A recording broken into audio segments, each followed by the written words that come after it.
European football takes centre stage this week with Newcastle, Celtic and Manchester United in action on the Talksport network.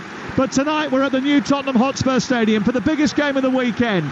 It's Spurs against Chelsea, and it's live and free and only on Talksport. Right now, if you're at home, you can have us on the app, and on YouTube you can watch along with Jamie O'Hara and Carlton Cole on our Talksport YouTube channel as they react to what they see in front of them. We'll be bringing you kick-by-kick, play-by-play action here from the brilliant Tottenham Hotspur Stadium, high up in the main stand, just 10 rows back from the very top of what is a huge bowl of a stadium. 3 tiers on 3 sides, and just the one raking bank of supporters that goes up into the night sky away to our right. Floodlights on. Our referee tonight is Michael Oliver.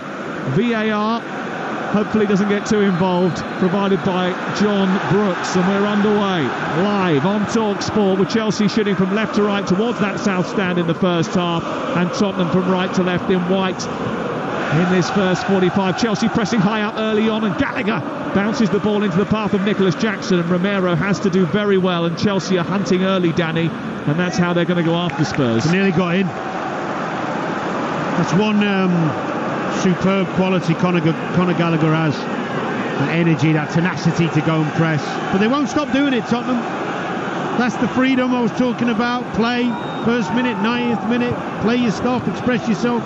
Won it again on that left-hand side, and the ball's come towards the edge of the penalty area, and Raheem Sterling has miscontrolled it, and Porro has managed to bring it away. Levi Colwill tries to stop Kulusevski in his tracks. He commits a foul over on the far side, and it goes out and away for a very quick free kick, which is immediately taken by Kulusevski. Tries to get Son on the charge over on that left-hand side. Didn't quite work out for him, and it goes out of play, and it's out for a free kick just in from the touchline. See, that's about 4 yards out of position, that free kick. Let it go. Let the game get going, ref. Come on.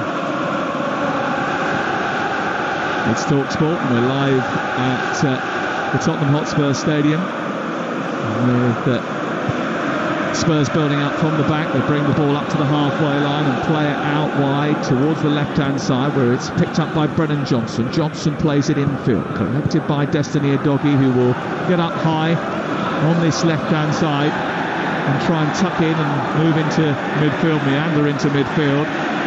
The two teams look like this. Vicario, the goalkeeper for Spurs, Pedro Porro, Romero, Van de Ven and Udogie, Papsar, Bissouma and Maddison in the middle, with Kulusevski, Son and Johnson up top. For Chelsea, Sanchez is their goalkeeper, James is the right back, the left back is Levi Colwill, Disasi and Silva in the centre.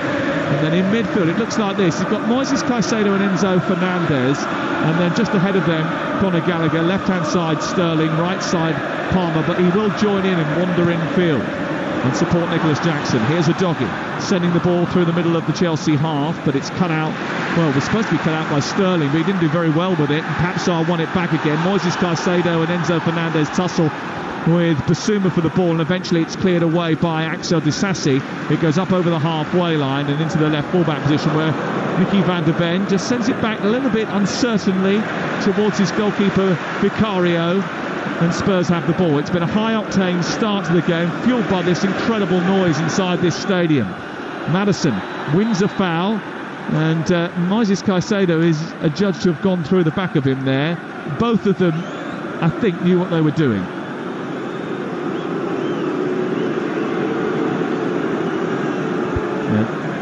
Bit of a concern for Tottenham Hotspur is the fact that Maddison's actually got a bit of strapping on his left hamstring.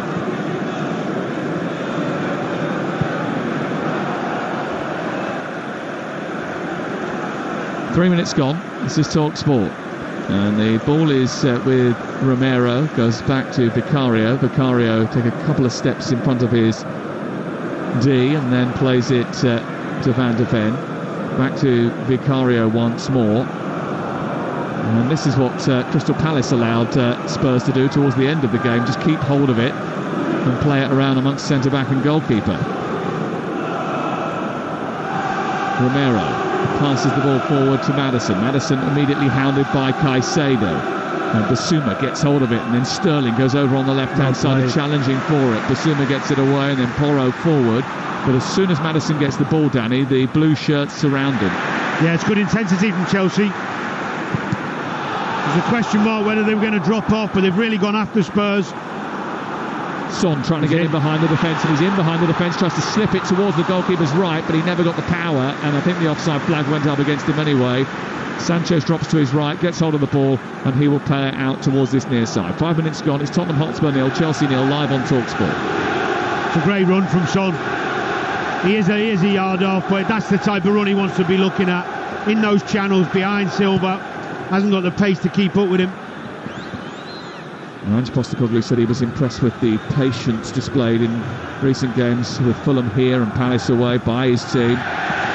Sometimes you have to plot your way through slowly but surely in games where teams bank up against you or where they try to frustrate your tactics that have been working up until this point. It seems impossible really, but Chelsea have dominated this fixture to such an extent that when Tottenham took 4 points from them last season, it was only the second time in the Premier League era that they had done that. Again, Chelsea go on the high press. Gallagher going in on the goalkeeper as it's played left to Van de Ven. Maddison, who's had to be on his toes early on, plays the ball brilliantly through the centre circle, finds Sarr, who in turn finds Kulusevski. No one went out to him. He cuts in left-footed, drives it against Colwell, takes a deflection and goes in. And Tottenham Hotspur are ahead inside 6 minutes. And it all started with a magic ball by Maddison through the centre circle to spread the play to the right. Pat Sarr spotted the runner Kulusevski. Colwell didn't get out to him quick enough. He cut back in on his left foot, drove a shot towards the near post. It took a handy deflection and went beyond Sanchez, and Spurs are in the lead. Do you know what, Sam? It came from brave play. The goalkeeper into Basuma with 2 men marking him. In there, popped it back out to the left. Van de Ven, then into Maddison, who had the vision and the courage to play that ball through the lines across the middle of the pitch, and then they're in. Superb playing out from the back. That is what the manager has brought to this team. The freedom and the courage to play out from the goalkeeper, even against the high press with the likes of Conor Gallagher. They're going to have to now make a choice, Chelsea. If they continue to do that, they could be in a world of trouble. Superb, honestly, superb. I'm not so sure Chelsea's defensive shape was absolutely 100% there when that break was on.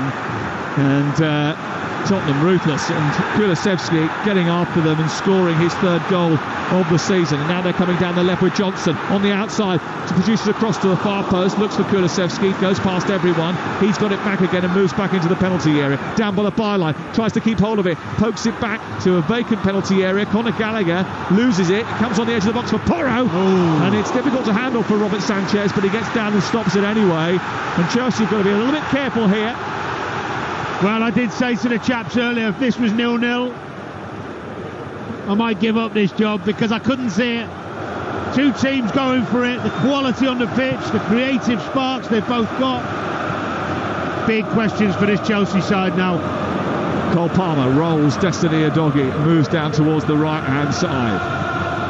And tries to play it back towards his full-back Reece James, but it's nicked out by Brennan Johnson. It's the worst possible start for Maurizio Pochettino. It's a brilliant start for Tottenham, who have made a great start to the season so far. They've had their odd moments of fortune, and certainly there was a bit of fortune about the goal in that it took a deflection off the back of Colwell and that wrong-footed Robert Sanchez. They also had a bit of fortune in the Liverpool and the Arsenal games, but they have had to dig in and grind out results like at Luton Town, and for the large part you must admit that they have looked in control. Enzo Fernandez tried to just wallop the ball out towards this near side to find Reece James, but he got his angle wrong and it goes straight to Vicario, and Tottenham have it deep inside their own half, leading by a goal to 0 live on Talksport. It's a big evening for Fernandez, especially against the quality he's up against. He needs to be more productive, more of a leader in the middle of the pitch. He hasn't yet done that for Chelsea. And they've just collided with Destiny Udogie in the middle of the centre circle and given away a foul just short of the halfway line to Spurs.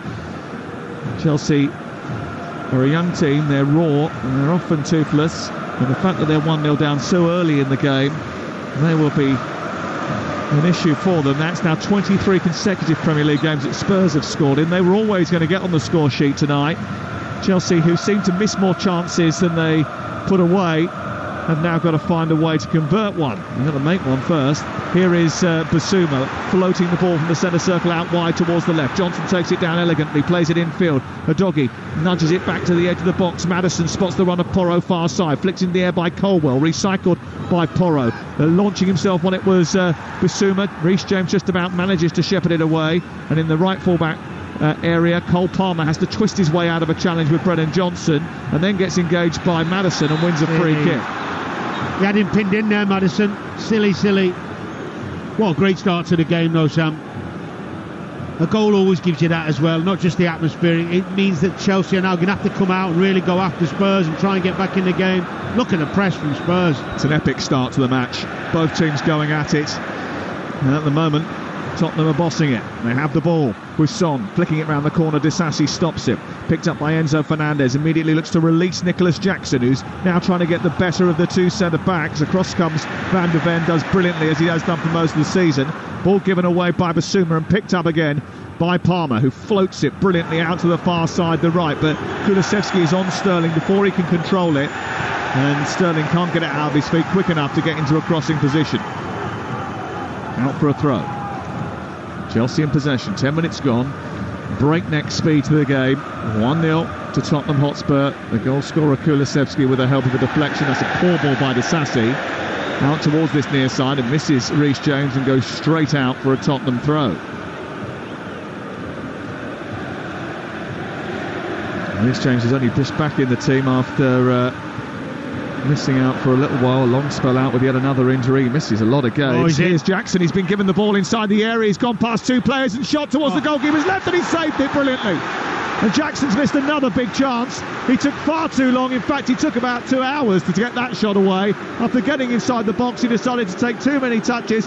God knows what Pedro Porro was doing. He turned and gave the ball to Sterling, immediately fed Jackson edge of the area. He cut back on his right foot. Then he took too many touches. I actually think he did well, chopping back on his right and committing the defender and giving himself the opportunity. Once he got himself the opportunity, the finish wasn't great, but he did well in waiting. Poor mistake, wasn't it, from Tottenham? But what a wide open game. Could have been 1-1. Conor Gallagher towards Disasi, who heads it down. It's not going to trouble Vicario, and it goes wide. Well, Nicholas Jackson has had a habit of missing chances. Only 3 players in the Premier League miss more big chances than him. Nunez, Watkins and Haaland. But all of them have got a lot more goals. Udogie, left full-back, plays the ball infield. And Tottenham trying to bring it clear, but Chelsea once again ratting around them, desperately scrapping for possession. Michael Oliver pulls it up and says no, it was a foul there on Udogie. Tottenham quickly get the ball moving again through Porro, send it wide out to Sarr, then on to Kulusevski, gallops up to the edge of the area, comes infield, goes past Fernandez, who left the foot dangling. Just about got away with that, Enzo Fernandez. Kulusevski generous by not going down, and the ball is ended up back at the feet of Guillermo Vicario. Tottenham have given Chelsea a chance. Chelsea didn't take it. That seems to be the way of things. The quality of football is really high and the intensity is phenomenal. It's absolutely intoxicating. Here is Udogie down the left in towards Son, from the ball on the left from Johnson. He tucks it in. It's offside against Son. His celebrations are curtailed as Son ran into the box and tucked it home. It will be checked by VAR, but the assist on the far side immediately lifted his flag.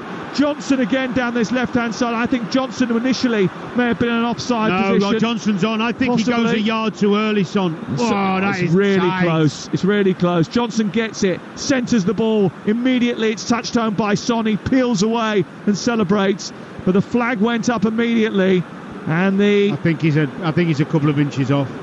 And the celebrations were curtailed. Ange Postecoglou immediately started to thrust his arms into the sky, but now we're waiting for those lines, and I suppose the VAR, who back in Stockley Park is John Brooks, is hoping that the lines are working today. I mean, the initial look is it's so tight because the right foot of Disasi, I think, is up alongside the right foot of Son, and they're all. I mean, this is going to be so tight. It's fingernail stuff, toenail stuff. Michael Oliver waiting. We're still not seeing if the lines are being drawn on or not. Mauricio Pochettino is a little bit nervous because the second goal here is going to cause Chelsea all sorts of problems. It does look from the other angle on the reverse side that he's a little bit further ahead.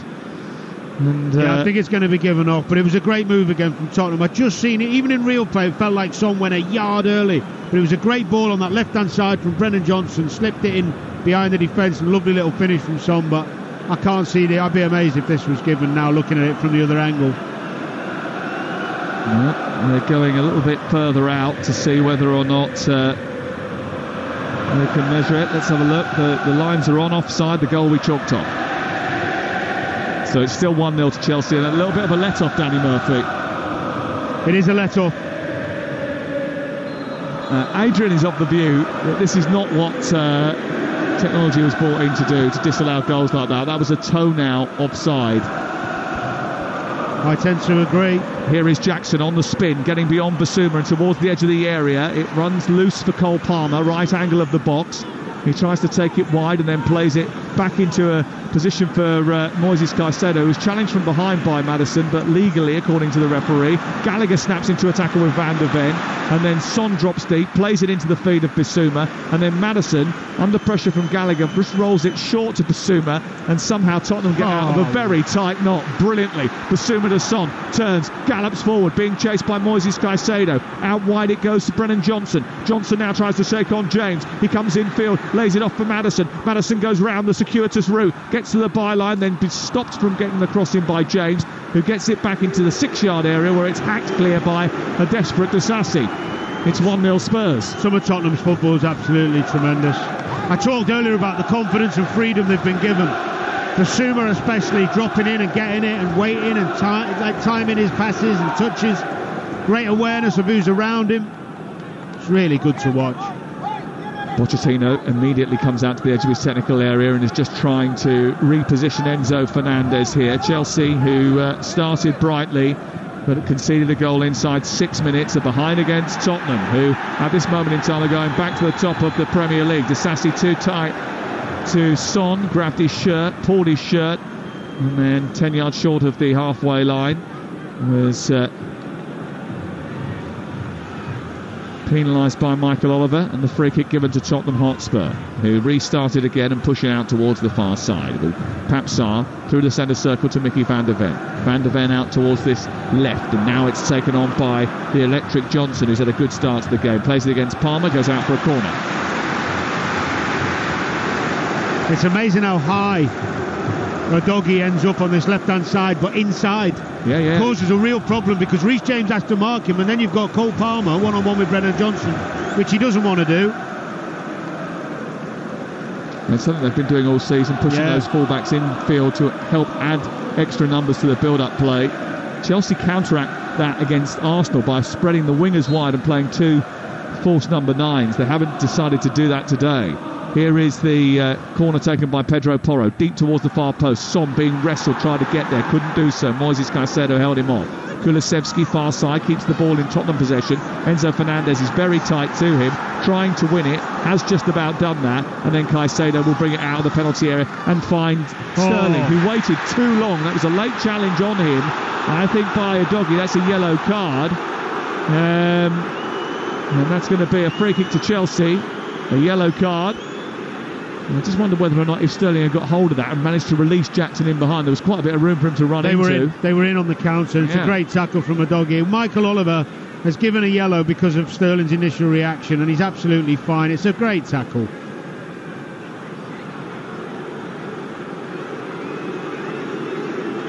Oh, actually, he did have 2 feet. He's got the ball.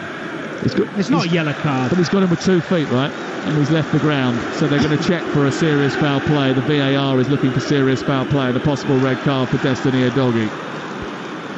And that's because he's left the ground with 2 feet, I think. Sterling's fine, he got the ball. Yeah, I don't think it's a red card, is it? I mean, come on. We are waiting, though. See, this is the problem with VAR. We can try and accommodate it all we want. We can try and be open-minded. It's clearly not a red nonsense. card. It's clearly not a red card. I don't even think there's that much contact. Yeah, exactly. Get on with it. Yeah. You're spoiling football. John Brooks, it's not about you. VAR is spoiling football. The thing is that interruption was unnecessary. We've got a breakneck speed game. We've got a game that's like literally zipping along nicely. We don't need him messing around with it. It might have upset Robert Sanchez's rhythm, but then again, his kicking over the course of the last few weeks hasn't been great anyway, and he's just planted one into the stand when he didn't need to. So it's a Tottenham throw on this near side. I think actually Sterling was guilty of waiting too long for that challenge, because if he had nicked the ball past a doggy, there was every chance that Jackson was in. Yeah, he was. But that's the risk and reward Spurs play with. That's what I was talking about earlier. This high press, throwing men forward to try and win games of football. You do leave yourself open. Chelsea are well in this game. But one of the benefits they've got is because of the fact that Mickey van der Ven is so fast, he has the ability to mop up many situations when they lose the ball. I mean, Romero's no slouch, to be fair to him. No. It's 1-0 to Tottenham, and it's live on Talksport. And the ball has been sent long out by Sanchez to the far side, the left. This time it's kept in just about by Levi Colwill. Here he goes. And then Romero's gone on down the right-hand side, knocked over Thiago Silva. A bit of South American action. Argentina on Brazil. And referee says play on, no free kick. But now Thiago Silva returns the favour. The referee says play on, a little shoulder barge. Then there's something off the ball involving Levi Colwill. The ball's poked forward on the outside of the right boot by James from the centre circle, spreading the play to the left. Sterling careers into the box. He gets into the penalty area. It comes back to him inside the 6-yard box. He helps it goals. It sneaks in, and Chelsea have got an equaliser. And it's a reward for persistence for Raheem Sterling, because his first effort came back off the defender. The second effort, he smashed it towards goal again. It took a deflection, stuck him behind him, and it's 1-1. Well, there's confidence and overconfidence, and Porro has completely gifted Chelsea a goal. They're claiming a handball. You've got Romero and Colwill down on the other side of the half. Well, it started with a bit of retribution from Thiago Silva, and then there was something else to look at involving Colwill and Romero. Romero's kicked out at him, Sam, and I think Colwell's making the most of it for obvious reasons. Ball's gone out to Sterling. I think it might be ruled out for handball against Sterling, because it seems to hit his hand as it comes back off Pedro Porro. I think VAR will look at this. It comes back off the hand of Raheem Sterling, and then the next action was a goal. Realistically, that should be probably chalked off, but I suppose the question in the minds of the officials was, is the next thing he does put the ball in the net? See, I'm really disappointed going back to this, because Romero could be sent off here for he's a little kick out at Colwill, and Colwell's gone down like he's been shot. This is a handball. I'd be amazed if they didn't give that. Does it lead to a goal, Sam? Is that right? It does lead to a goal, but there is a defensive action halfway through that move. I think it's pretty clear that should be chalked off, personally. Yeah, it's a handball. Because his arm is outstretched, and he uses it to control it in order to get himself back in it. He can't really do anything about it. It's accidental, the handball, but an accidental handball can be punished if the next action is a goal. Otherwise, it has to be deemed deliberate. I think it's not far enough back. It has to be ruled off, and it is. It's chalked off a handball against Raheem Sterling.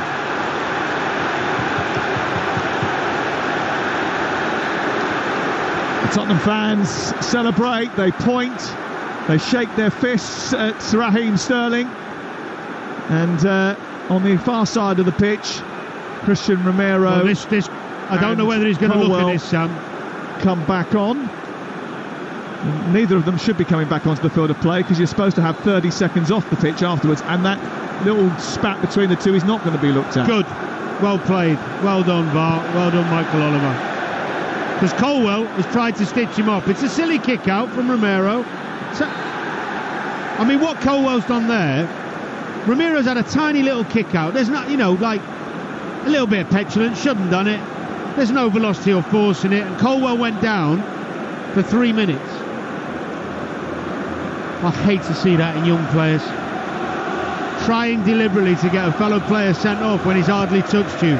He's better than that. He's got to be. Well, it's Got to be a better lad than that, surely. It's not difficult to get Romero sent off. He's been sent off 3 times in his short Spurs career. No, but you saw it. Come on. Oh, it's definitely not a sending off. No way.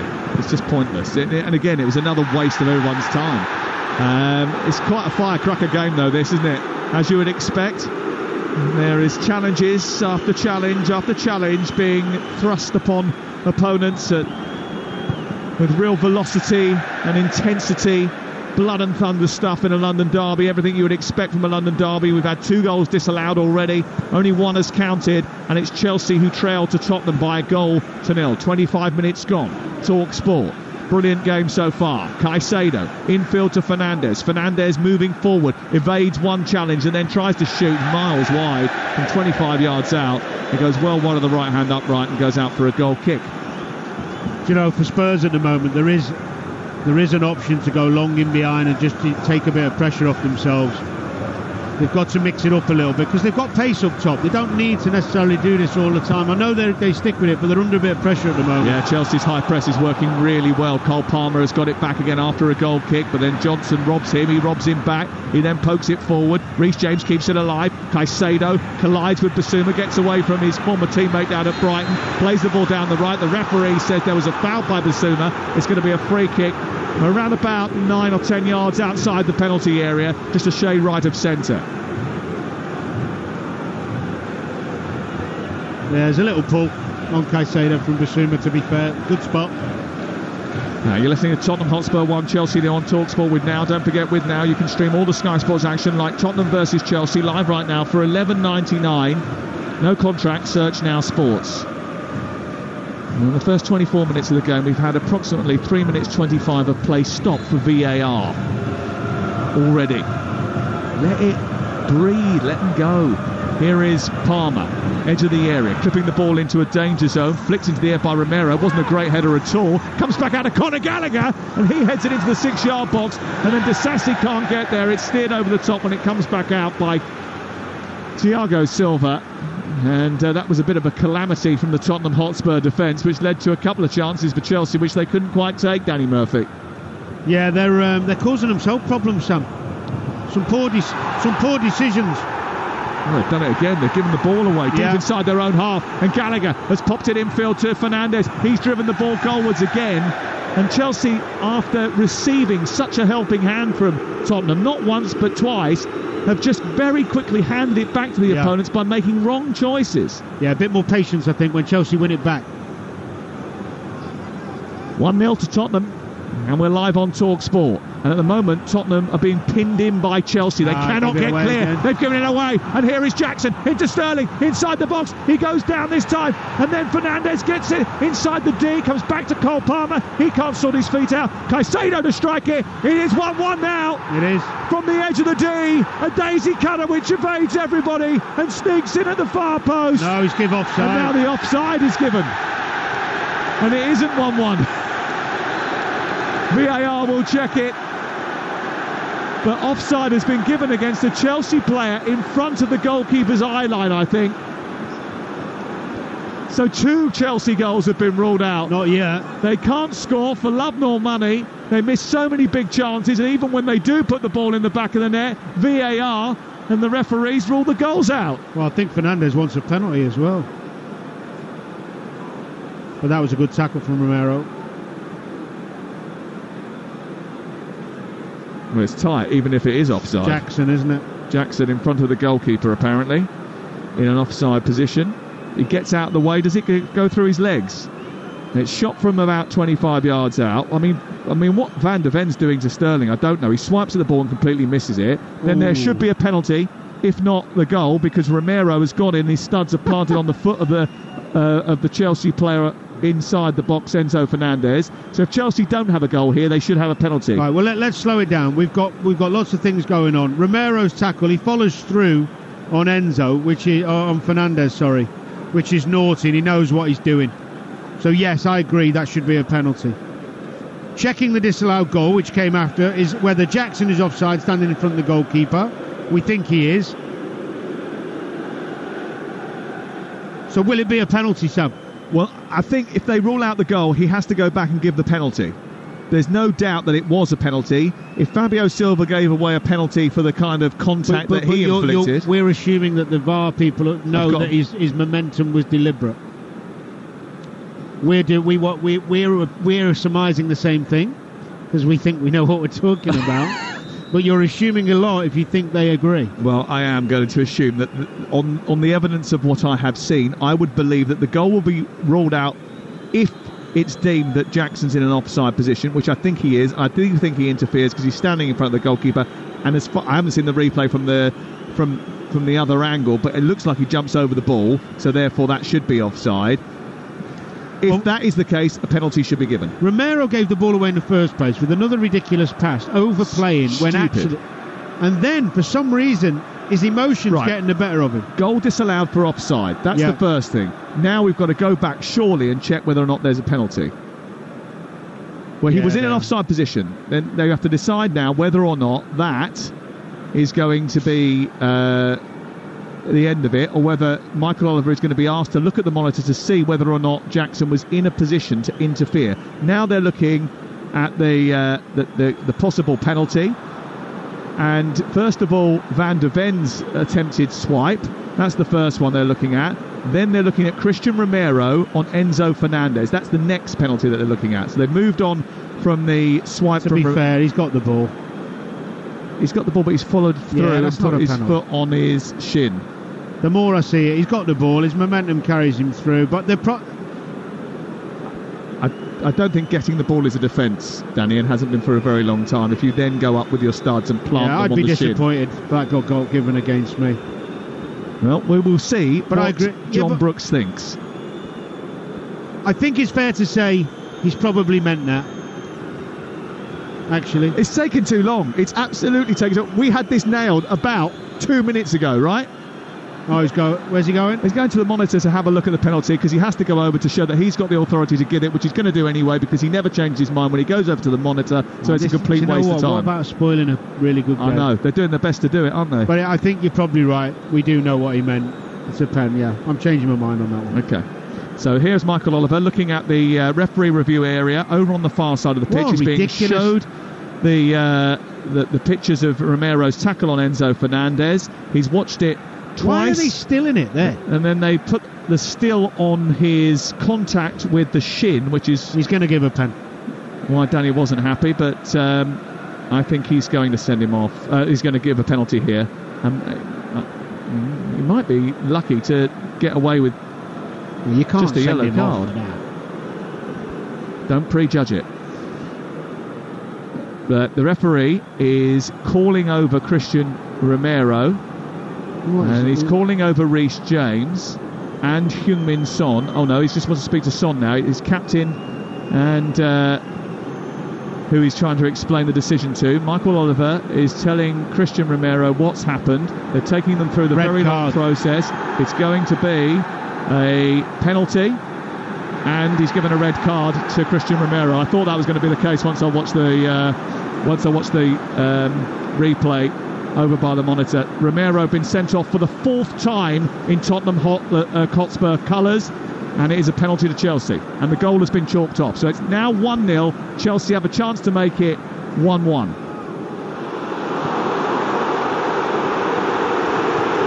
And Tottenham fans aren't happy. I don't think they've realised that the red card has been given, and now Romero is refusing to walk off the pitch. He's being asked to walk off the pitch. He's doing it backwards and very slowly. They've shown the replay inside the stadium, which the fans aren't happy with. And Heung-min Son is asking the question, saying he got the ball. But as I said before, in law, that hasn't been a defence for a very long time. So on the shoulders now rests the responsibility of Cole Palmer, who's taken and scored 2 penalties for Chelsea so far. They're going to make a change, a first appearance of the season for Eric Dyer in the Premier League, who is going to replace Brennan Johnson, who comes sprinting off on this near side. Tottenham down to 10 players. Chelsea have a penalty and a chance to equalise after their equaliser was ruled out for offside. Is everybody on the same page? Do we know what's happened? It's taken a while to unpick. Yeah, I think we've unpicked it. Goal was rightly disallowed because he was offside in front of the goalkeeper. Romero's been done for a follow-through. And now it's up to Cole Palmer. He places the ball down in front of that big south wall of Tottenham supporters and Guillermo Vicario. And Reece James is being told to get behind the ball, even though he's wide of the penalty area. Palmer breathes in, leaves his hands dangling by his side. He eyes up Vicario. He takes a deep breath, left-footed, drives the ball in off the post and scores. And it is 1-1, just about, but it is 1-1. And after quite a lengthy delay, several VAR checks, Chelsea are now level in the football match. 34 minutes played, Tottenham 1, Chelsea 1. It's a decent pen. The keeper does well, actually, nearly gets there. Yeah, he puts it just enough in the corner. Good pen. Goalkeeper's got very, very close to saving that, hasn't he? Yeah. That took, to unpick all of those different issues, 5 minutes and 21 seconds. You ain't got anywhere to go tonight, have you? Yeah, you see, the thing is with me, I played my whole life. I played in the game where if you get the ball first, yeah, okay, you leave your leg after with the momentum. It looks bad, but it's football. It's the way it is. It's completely spoiled the game now. Well, Spurs are down to 10 players. Chelsea are back on level terms. Although you do have to say, Romero, come on, temper you. I mean, he's firing into Levi Colwill. Well, there's never any love lost between Chelsea and Tottenham. You'll remember the Battle of the Bridge, which Mauricio Pochettino was involved in. It was the night that Leicester City won the title many moons ago because Tottenham flaked out down at Stamford Bridge. But Tottenham are a different animal now under Ange Postecoglou. They seem to have the ability to grind out games even when they lose players. They certainly did that at Luton earlier in the season. Not against this Chelsea side. That's going to be a massive mountain to climb. Pedro Porro now going down over on the far side, saying that he's been fouled. Do you know the ridiculous thing about it, that tackle? It's on his Argentinian teammate. If he has meant to do him, which is the way you do someone back in the day, he's doing it to his mate. Oh, this doesn't look great, because this incident with Pedro Porro happens after he's kicked out at Gallagher. He's landed awkwardly on his ankle. He's gone down over on the far side. He's rolled off the pitch. And he is receiving treatment, and he is in agony over on that far side. That doesn't look good for Pedro Porro. He rolled the ankle. Sometimes they come back to you, sometimes they don't. But they're down to 9. So Chelsea at the moment have 2 players on the pitch more than Tottenham Hotspur. 1-1 the score. The Tottenham fans aren't happy. The Tottenham players aren't happy. But it remains 1-1. Sterling's offside here, surely, as he's breaking through the centre. He's looking for Jackson. Jackson finishes it, scores. Now the offside flag goes up, and another Chelsea goal gets disallowed.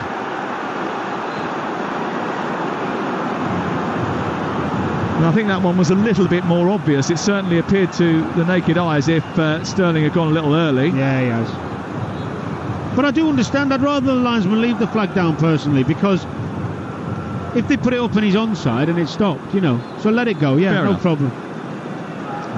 But Chelsea have had the ball in the net 4 times now and have scored 1 goal. Here is Gallagher over on the far side. It's 1-1 on Talksport, and what is it's a compelling night. It was a great football match until it exploded, as it often does with these two. And now at this moment in time, Tottenham Hotspur with 10 players. Pedro Porro has come back onto the pitch, not moving particularly comfortably in that right full-back position, and he's such an integral part of that Tottenham system where the 2 full-backs come into midfield and make up extra numbers. You wonder how he's going to be able to contribute. A bit of adversity for Ange Postecoglou to worry about. They've come through it on the rare occasions that's happened before. Sterling again trying to beat the line. Goes in behind, it's cleared away by Vicario before he can make anything of it this time. Did look as if he was a shade of offside at that time. Enzo Fernandez sends the ball out towards the right. James infield finds Cole Palmer. Chelsea on the attack. Kulusevski back to help out. He's come out to the left side now to try and balance up the midfield. As Chelsea look to try and win the ball back through James, who does well. Now back to Caicedo, and then all the way back to his goalkeeper. So we have played 38 minutes. I imagine we're going to have at least 8 minutes of added time at the end of the first 45. Adrian's got a lot of picking through all the incidents to do at the break. He will do that. And I'm sure that the boys who will be presenting the sports bar later, are having quite some time of it over on the Talksport YouTube channel, where they're doing a watch-along. It might have been the right night to do it. 7 minutes before half-time. What has Postecoglou got to make sure his team don't do now, Danny? Because they invited that pressure from Chelsea. Got to get to half-time. I'd be playing long. I'd be playing percentages. Get them in and make a plan for the second half. Don't give Chelsea anything in these last 5. Well, it's going to be more than 5 minutes. Were you surprised that they continued to give Chelsea encouragement? Yes. When they kept giving the ball away? Here is Maddison at the other end, trying to run past Thiago Silva. Comes to Pape Sarr, takes a deflection off Fernandes. He hit his foot first, then his arm. And the referee says play on as Sanchez gratefully receives it in his arms. He bowls it out towards the far side. And it's taken by Gallagher. He beats Porro towards the far touchline. And then stops the ball, brings it back to Sterling. Sterling then finds Colwell. And Chelsea have it inside their own half. Tottenham were playing the ball out from the back when Chelsea had applied a high press. It generated several chances for Chelsea before eventually Tottenham were punished. The thing is, though, Sam, Romero had lost his cool. You could see the emotion getting the better of him when he's up on the right wing trying to close down the goalkeeper, then kicking out at Colwell. He needed to calm himself down, because whether you agree or not that rule should be in, the straight leg follow through should be a sending off or not, don't give the referee the opportunity to send you off for something like that. Ange Postecoglou is getting a talking to from Michael Oliver, and now he's been booked. So the Australian, 58 years of age, who hasn't lost a home game either at Tottenham or with Celtic. In fact, the last home game he lost was when he was in charge of Yokohama. He's under the cosh a little bit here. Son into Kulusevski at the other end as Tottenham come forward. Maddison nips in ahead of Cole Palmer. Basuma on the edge of the area is just behind the doggy. A doggy gets it back, plays it to Maddison, and then it's interception by James. And Chelsea bring it up towards the halfway line. Chelsea themselves have got to be a little bit patient here, because they know that spaces will arrive for them to try and exploit because of the numerical advantage that they have. And the unfamiliar backline involving Dyer now and Van de Ven, who Dyer's certainly not as swift as his predecessor in that position. Maddison now just getting back to his feet, always struggling to do so after pulling up inside the box. Not good. The night's getting worse for Tottenham. Maddison's gone down, and I mentioned to you earlier he's got that left thigh already strapped up. Yeah, he's holding his ankle though, I think. Well, he was a second ago. I'm not sure how much contact there was between him and Reece James inside the penalty area, but his ankle seemed to have turned, and as a result the referee has stopped the play so we can receive some attention away to our left-hand side, and we have another pause in play. And we're just getting a second look of it here on our monitors as he plays a 1-2 with a dog. He gets into the area, there isn't anyone around him, and he just drags his foot on the floor. Didn't see anything there, Sam. Yeah, strange, isn't it? Well, let me tell you about what's coming up on Talksport over the course of the next few days. Tomorrow, 5:45, Dortmund against Newcastle. Champions League football for you on Talksport 2. You can listen to Talksport 2 via our app. Atletico Madrid against Celtic with Joe Shannon and Courtney Sweetman-Kurt. That's Champions League tomorrow night, Talksport. And also on Talksport 2 tomorrow night, Rotherham against Ipswich Town from the Championship. That's 8 o'clock tomorrow night. Copenhagen, Manchester United on Tuesday evening. And don't miss Thursday's Drive Time show. They had Danny Murphy on it for an hour today. Andy Goldstein and Darren Bent are going to be joined by Jenson Button and Keanu Reeves on Thursday. It's almost like having Danny Murphy on it. Not far off. Mixture of both, aren't I? Gareth Bale, talking of A-listers, is up high in the main stand in the director's box, a guest of Tottenham today, and he'll be on the pitch at half-time, actually. James Maddison is just hobbling off away to our left-hand side and getting back towards the near touchline. And we're back underway again. Finally poised at 1-1, but Chelsea have got a man advantage after Romero was sent off for the 4th time in Tottenham colours. Here is Gallagher into Enzo Fernandez through the middle of the pitch, testing the pace of Jackson. His hamstring, Van de Ven. And now Van de Ven's pinged his hamstring as he tried to keep up with Jackson, and Van de Ven has gone down, collapsed. It looks a bad one. He's absolutely snapped it as he tried to keep pace with Nicholas Jackson. And Tottenham Hotspur are going to lose another central defender. Romero sent off for violent conduct, and now their speedster Van de Ven has pulled up lame after chasing Jackson, and that's going to be a lengthy absence. It's not great to see, not great to see at all. Well, you got Maddison hobbling, you got Van de Ven off with a hamstring. Romero's going to be, what, 3 games? The wheels are falling off. Wow. It's all going wrong for Tottenham tonight. 1-1 is the score. Emerson Royale is going to have to come on. It's a complete rejig, this, for Ange Postecoglou, certainly earning his corn now. And if they come away with this with 3 points, it will be a miracle, an absolute miracle. It looks like Pierre-Emile Højbjerg is going to come on as well. They're going to have a complete rejig of the formation. Maddison's going to have to come off as well, which is another huge problem for them. And this is just issue after issue for Ange Postecoglou to solve. Maddison's still not moving particularly well. I mean, this is awful watching Van de Ven, who's been brilliant since his emergence at Tottenham. They bought him in the summer for around about 34 million quid. There'll be add-ons added on to that if he does well, but he's had to be helped physically behind. He cannot walk. Someone get him a stretcher, please. Off comes Van de Ven, and on comes Emerson Royale, and we'll see how they rejig this defence now. It looks as if they'll have to go to a back 3, and maybe Basuma will have to help out, and Maddison's coming off as well now after a long delay. This is I'm surprised there. I'm not. He doesn't look that bad, Maddison. I'd be giving that more of a go personally. I mean, he knows his own body, don't get me wrong, but I'd like to see him give it a go for 5 minutes. Here comes Pierre-Emile Højbjerg. Tottenham have only conceded 2 goals in the 240 minutes that he's been on the pitch this season in the Premier League, so he is a destructive force rather than an aggressive one. I wonder whether Ange Postecoglou has thought, right, I've just got to reorganise this team, and what I'll do is I'll make sure that everyone's protected. I can't take any chances with Maddison. There's no point in me. So he's not going to be able to do anything in this game anyway with the situation we're in. Yeah. We'll just play it sensible. Yeah, that's fair.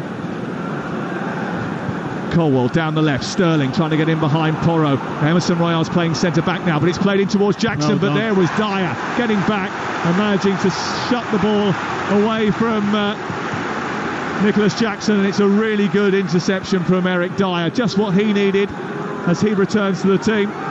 You know, the irony is, Sam, when we were talking with Aid before about the 2 players I thought for Spurs you can't lose. Both off. Van de Ven and Maddison. Romero's gone because he was sent off. It's been a compelling first 45 minutes. There's only 12 added minutes at the end of the first half. Ball swung in towards the near post, away by Dyer. It comes back out towards Moises Caicedo. And then it goes left towards Sterling, who chips the ball towards the far post. Vicario comes out, plucks it from the sky. So he's got to be giving his team a breather there. They're still playing at helter-skelter speed. It's been like watching an F1 race, isn't it? It's just non-stop. Apart from VAR. Well, they're the pit stops. Oh, they're the pit stops. Yeah, you can have those. Might rhyme with pit.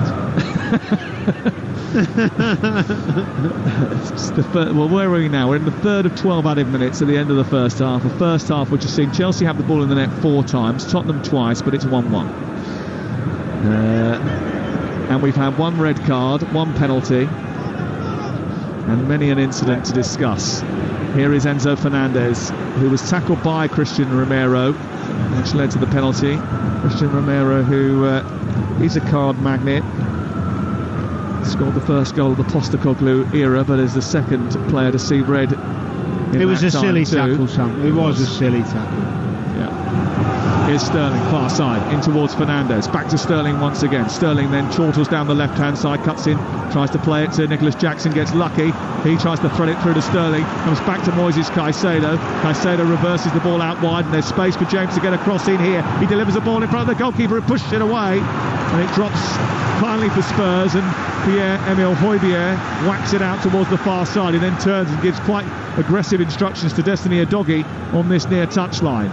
He wants him to be a little bit more compact and keep an eye on Reece James, who's got a little bit of space on this right-hand side now that he didn't have earlier in the game.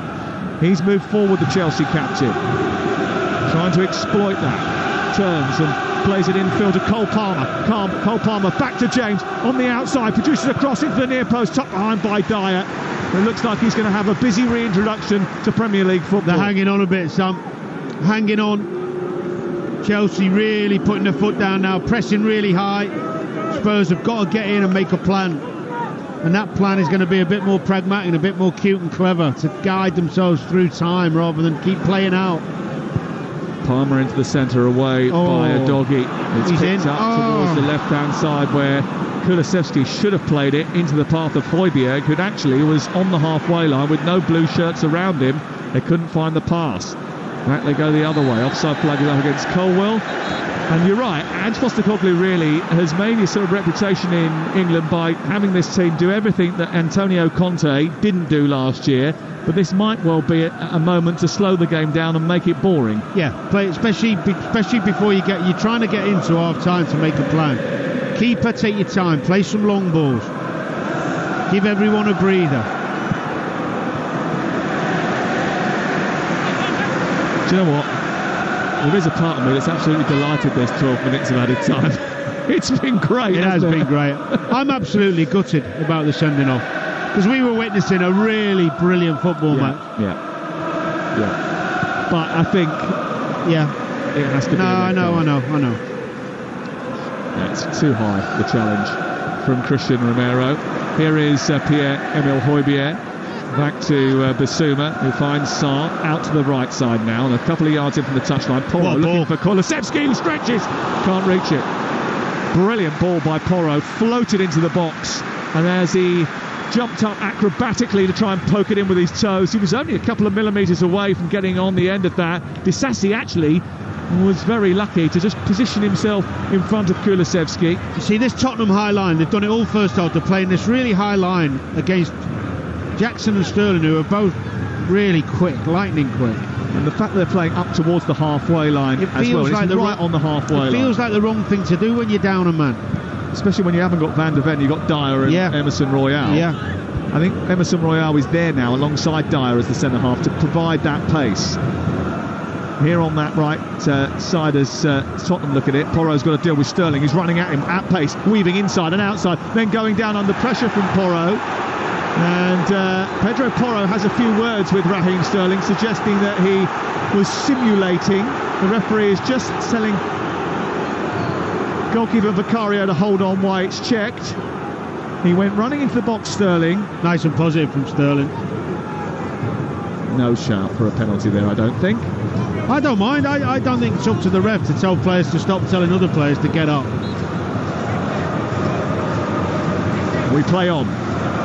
And we're into minute 53 of the first half. Live on Talksport tonight. What a belter of a game we're bringing you here. What a story unfolding at the Tottenham Hotspur Stadium. Mauricio Pochettino is back. There was, many moons ago, the Battle of the Bridge. And this is the Titanic tussle of the Tottenham Hotspur Stadium. 1-1. I think for all the stoppages and all the negative of coming out of my mouth and your own about VAR, which I do stand by, the reality is the decisions have been correct so far. Yep. Even though it's taken an eternity. Yep, I agree with that.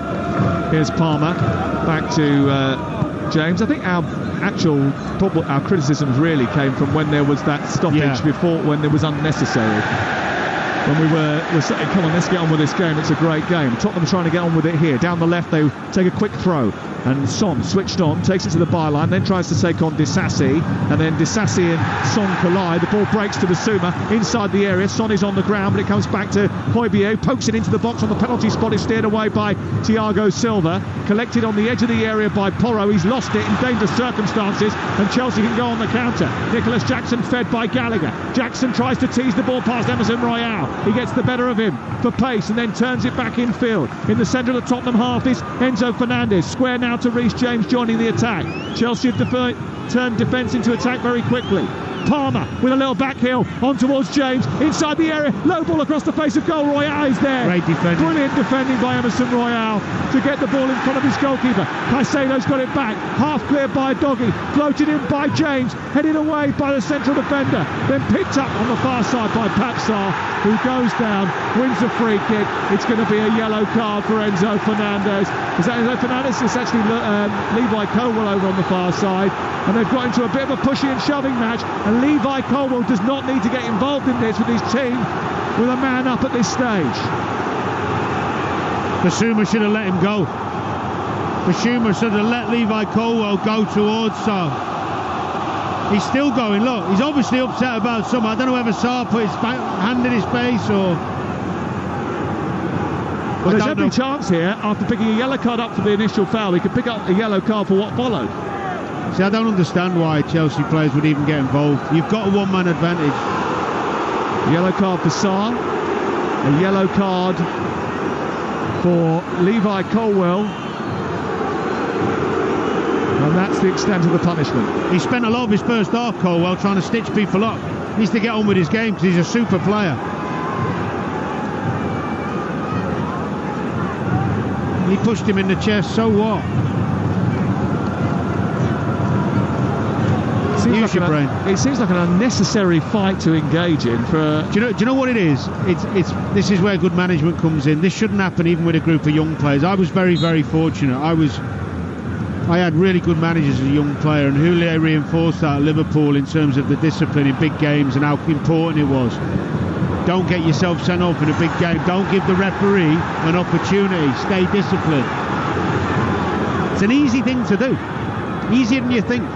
We're in minute 56, live on Talksport. And hold on, we've got to stop the game. Once again, Michael Oliver has stopped the game for a VAR check. No one knows particularly why. And the crowd are getting upset about it and irate about it. They're fed up. Here is the challenge. It's Reece James, left elbow into the face of a doggy. He went up to try and win the ball, and they're checking for a possible violent conduct here against Reece James, and that is checked. And play on, no card. I think he'd have got a yellow if he'd seen it. Well, you can give a yellow card if you're checking for a red and notice an offence. Should he have given a yellow there? Yeah, I think so. Well, maybe not. I mean, did you think that was? I think I'm getting carried away with the emotion of it all. I'm all over the place. Do you want to calm down? I'm all over the place. Have we got any beta blockers for Danny Murphy? I don't know what's going on here. Oh dear, it's a roller coaster of a game. And Tottenham coming down the left-hand side with Son. Tottenham took the lead, and then Chelsea pegged them back. Only after Christian Romero was sent off, and they had 3 goals chalked off for various different offences. I don't think I've ever seen a game like this, with that many interventions and stops and checks. Have you? Not off the top of my head. Oh, there's half-time. I forgot that we had to have that. What a shame. It's been brilliant. I know it's been a little bit chaotic. I know it won't be the purist's favourite game of football, but in terms of entertainment, it's about as good as it gets. It's 1-1, I can tell you that as a fact. Everything else is up for debate. Spurs are down to 10 players, and they've got a lot of work to do to preserve their unbeaten home record. Here's Adrian Durham. Well, I think I need to lie down. You might be expecting me to go on about VAR. I'm not going to. There was a lot of VAR stoppages, around about 9 minutes or more in that first half, which is unacceptable. But a lot of decisions. And I think fair play to Michael Oliver. Some referees, this game would have got completely out of control, but somehow I think he stayed in control to the point where, as they're walking off the field, Michael Oliver and Pedro Porro are having a laugh together. I mean, it just adds to the surreal atmosphere around this game. Listen, a goal each. Chelsea had goals disallowed as well. Spurs had one disallowed. Romero sent off. There could have been 2 reds before that. I think Udogie was quite lucky. Maddison and Van der Ven off injured. Postecoglou got booked. Poch was booed when he flicked a ball up on the touchline as well, loudly booed too. And the truth is, Danny Murphy, Spurs started absolutely superbly. They then completely lost their minds and Chelsea took over and 1-1. I think both managers have got serious half-time team talks here. Yeah, it's been a really unique half of football in so many ways, and it's been a difficult one to commentate on because you get lost in the emotion of it all and the complexities of the decisions. And as I said near the end, when I calmed myself a little bit, I think the decisions have all been right. I do think it's becoming alarming how long a lot of these things are taking, and now some do take longer than others to get it, but the game lost its flow because of VAR and the fact that we've got 2 referees, if you like, one on the pitch and one at Stockley, and I'm struggling to be on board with that in football and what it's becoming. Although I am aware that right decisions are what a lot of people want. For me, that's not the be-all and the end-all. It's the enjoyment, it's the theatre, it's the flow of a game. It's keeping players on the pitch and not looking for every detail to get players sent off. And the one thing I'd like to say relevant of VAR is actually 2 things, two times other players trying to get other players sent off I don't like to see as well. Yeah. But there's been so much to enjoy. There has. If you remember that game in 2016 when Spurs were going for the title, blew a 2-goal lead at Chelsea, if they would have had VAR then, it would have been stopping every 10 seconds. But it's actually remembered as an incredible game because there were no stoppages. This is going to be remembered as an amazing first half, potentially an amazing game, even though VAR, I wouldn't say has tried its best to ruin it. It's tried its best to get the right decisions. As you say, they have got the right decisions in the end. It's just taken so long. I thought the Romero one was an obvious penalty. So once the goal's disallowed, I think that's pretty clear. That's a penalty and a red card. So I don't know why it took so long to get to that decision. Well, that's the thing, the time. But they did get the right decision. I mean, that tackle in my day was something. That's how you protected yourself once you cleared the ball or tackled the ball. But I know times have changed, so they've got to give him a red. I think it's a silly choice of tackle from him. But as I said in the commentary, he'd lost his head 5 minutes before. And the key in big games is to having 11 players who aren't just good footballers, but very well disciplined. Because as soon as you lose a man, you're in a world of trouble. The more worrying thing for Spurs is not if they lose the game tonight through ill discipline. It can happen, especially when you've got Romero in your team. It's Van der Ven and Maddison. Yep. The 2 outstanding players, I think, with Basuma, 3 probably, but them 2 especially, who are crucial to where they're at. And that one, the hamstring looks a bad one for Van der Ven. Yeah, he's going to be out for some time. And for Maddison to come off now in a game where he's needed and with an ankle problem suggests it's not a small injury either. Yeah, that one was a little bit weird because he stayed on for a little bit. Romero lost his head. The Udogie one on Raheem Sterling. Sterling actually moves his leg out the way a little bit. We're looking at a still of it right now. At the time, because it was so exhilarating, the game, it's fast-paced, we just wanted the game to go on and it stopped and there was a VAR check. I'm looking at it again thinking Udogie's a little bit lucky. And again, a silly thing. Why give the referee an opportunity? I think it's low, so that's why he probably got away with it. It's careless rather than reckless. I think it's probably the right decision, but I don't think Tottenham players are giving themselves a chance by some of the silly decisions they're making.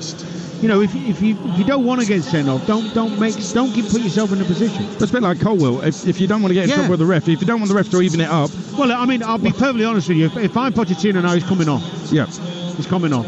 And he can do that. There are options on the bench. There's plenty of options. Yeah. He's lost his head twice in a first half where they're doing really well and they've got a man more. I think the Reece James one, right at the end of the half, there's so much to unpack here. But the Reece James one, I thought it reminded me a bit of the Bruno Guimaraes one, maybe not so cynical, but also of the Palhinha one last week.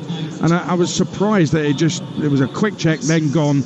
But, you know, not that I want to see players sent off. No, I think actually now that one's sunk in, I think it was right to let it go. I don't think there's any malice in it. He has caught him. Each one's different, but that one, he's running back towards the ball. I don't think there's anything in it. Danny, explain to me as an ex-pro, how and why did Spurs lose their minds after they started so brilliantly? I think they got a bit carried away with overplaying, which is what they're told to do and the philosophy they've got. So that's a little bit of game management. In terms of the emotional aspect and the silliness of it, that's Romero on his own. That's Romero. But they were losing the ball playing out from the back a lot. But that's different than losing your head. Right, okay. So he needed a captain to go to him and say, look, And also somebody to say to the keeper, 5 minutes. Yeah, absolutely. Listen, so much going on in that first half that we have to unpack, but we just haven't got the time. Talksport Breakfast with Ali McCoist and Andy Townsend from 6 a.m. on Tuesday. Among their guests is the former England, Liverpool and Tottenham striker Peter Crouch. That's tomorrow morning. The actor Martin Kemp. Says actor. He was in Spandau Ballet, for heaven's sake. A big Arsenal fan will be on breakfast tomorrow morning as well. We're just going to have a little lie down. We're going to bring you the second half live and exclusive on Game Night on Talksport. It is Spurs 1, Chelsea 1, Spurs down to 10 men. Monday Game Night on Talksport with Now. Stream all the Sky Sports action like Tottenham versus Chelsea live tonight for $11.99, no contract. Search Now Sports, 18 plus, stream via internet, terms apply. Y'all ready for something new? Just eat. Oh, you thought it was just burgers and fries. They got more flavors than you tasted or you heard in your life.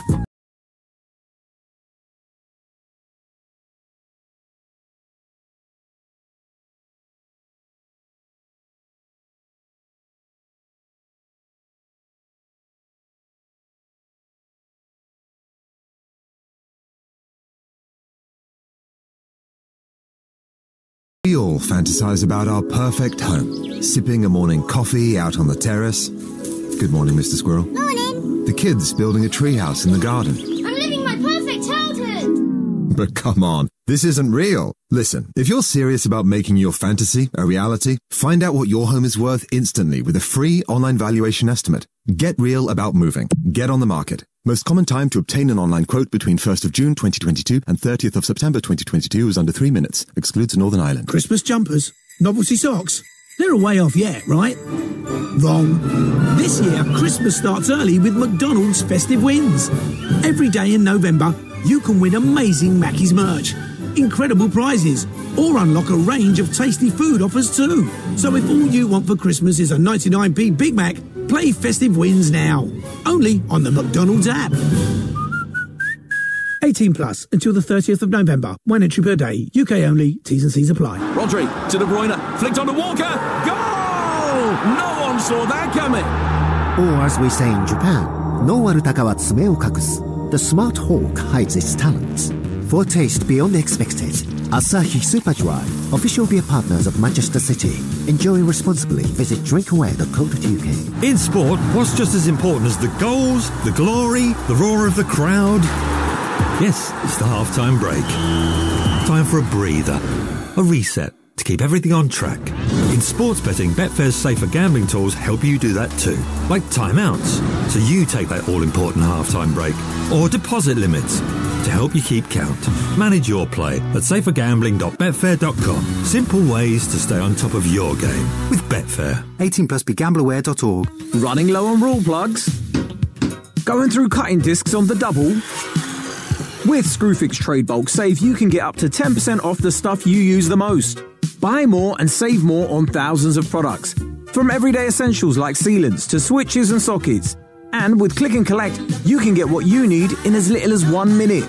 Shop now on the app at screwfix.com or in store. Screwfix, the choice of champions. T's and C's apply. Visit screwfix.com for full details. Reckon the £100 million wonder kid will pay off? Heard that rumour about their striker. Can't wait to see what the pundits make of that booking. Looking forward to the match report on this one. When it comes to football, never miss a story. From news and opinion to interviews and gossip. Get the best coverage at thesun.co.uk. Mad for it. Monday Night Football. On DAB, online, and on your smart speaker. This is Game Night. On Talksport. Madison, who's had to be on his toes early on, plays the ball brilliantly through the centre circle, finds Saar, who in turn finds Kulusevski. No one went out to him. He cuts in left-footed, drives it against Colwell, takes a deflection and goes in. And Tottenham Hotspur are ahead inside 6 minutes. Michael Oliver is telling Christian Romero what's happened. They're taking them through the very long process. It's going to be a penalty, and he's given a red card to Christian Romero. I thought that was going to be the case once I watched the replay.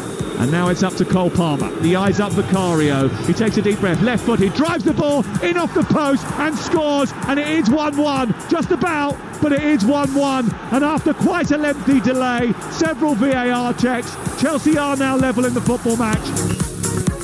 Wow, Kulusevski 1-0 early on, Romero red, Palmer pen 1-1. That barely tells a fraction of the story. It's been a crazy, brilliant derby on Game Night on Talksport. And there's a second half to come. Fantastic. Let's get the half-time odds with Ladbrokes. Odds update on Talksport with Ladbrokes. We play together. Terms and conditions apply. 18 plus BeGambleAware.org.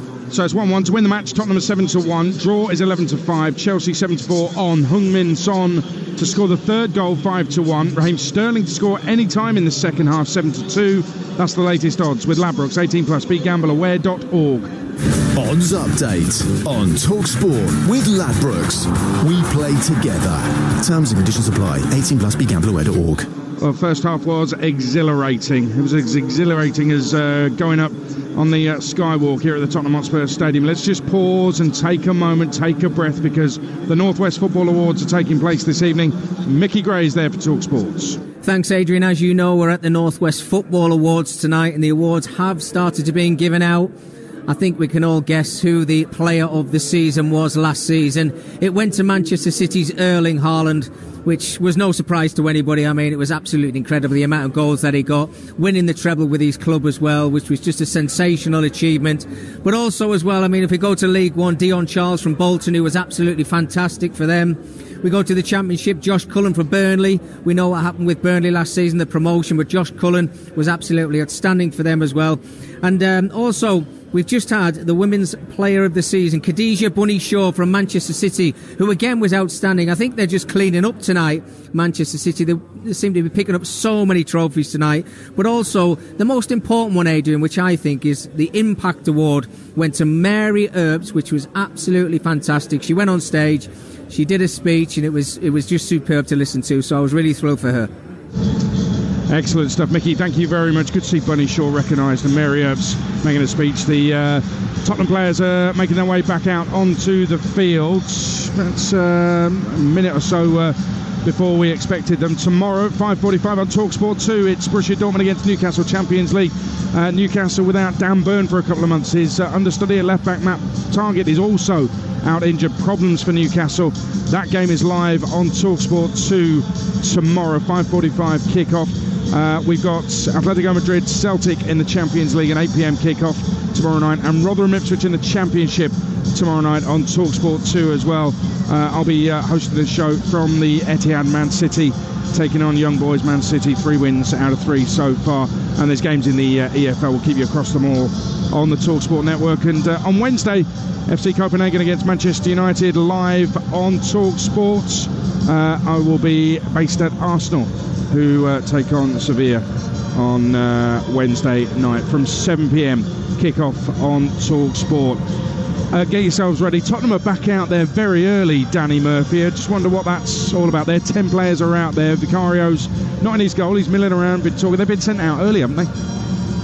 Yep, sometimes the manager wants you to get out and get yourself focused. Looks like Chelsea are going to make a substitution as well. They are. I think Marc Cucurella is stripped and ready to come on. He's on the sideline. He's ready to come on. Chelsea are just making their way out onto the pitch, and you can hear the boos. Well, it's for all the Chelsea players, I think. No, I mean the Cucurella, sorry. I think he'll be on for Colwell. Levi Colwell will be going off. That's absolutely confirmed. Marc Cucurella will be coming on. So let's get ready. If this is anything like the first half, you won't want to turn your radio off. It has been spectacular, and the great thing is, more to come on game night on Talksport with Danny Murphy and Sam Matface. And that's just protecting him, isn't it? From himself. Yeah. Ill-disciplined.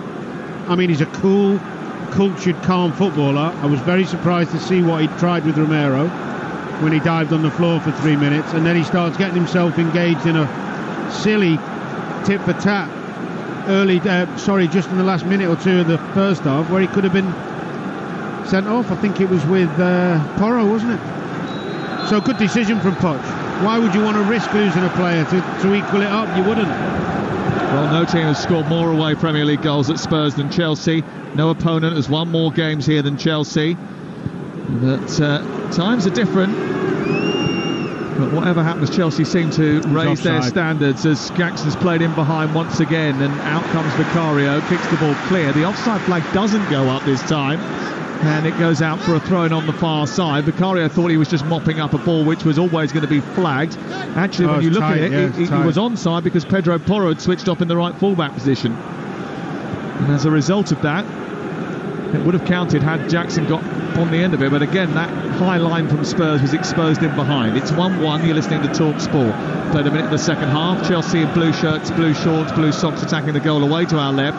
It's all white for Tottenham attacking that south bank in the second half, the huge raking south stand that goes up into the night sky, and where the noise reverberates around the ground. It was an exhilarating first 45 minutes that got everybody's pulse racing. Even Danny's was going through the roof, and we're hoping for more in the second half. And Vicario is the goalkeeper. They're down to 10 players now, with Porro, Royale, Dyer and Udogie making up the back four. Basuma, Højbjerg, Kulusevski and Sarr in the midfield, with the man up top being joined occasionally by Kulusevski, Heung-min Son. Here comes Conor Gallagher for Chelsea. There's lots of space on the right side for Palmer to get a shot away inside the D. He could have lifted that out to the right further, where James had made a brilliant run. He decided to go for glory and he missed the target. Yeah, the only surprise was he didn't see Reece James coming because he was in.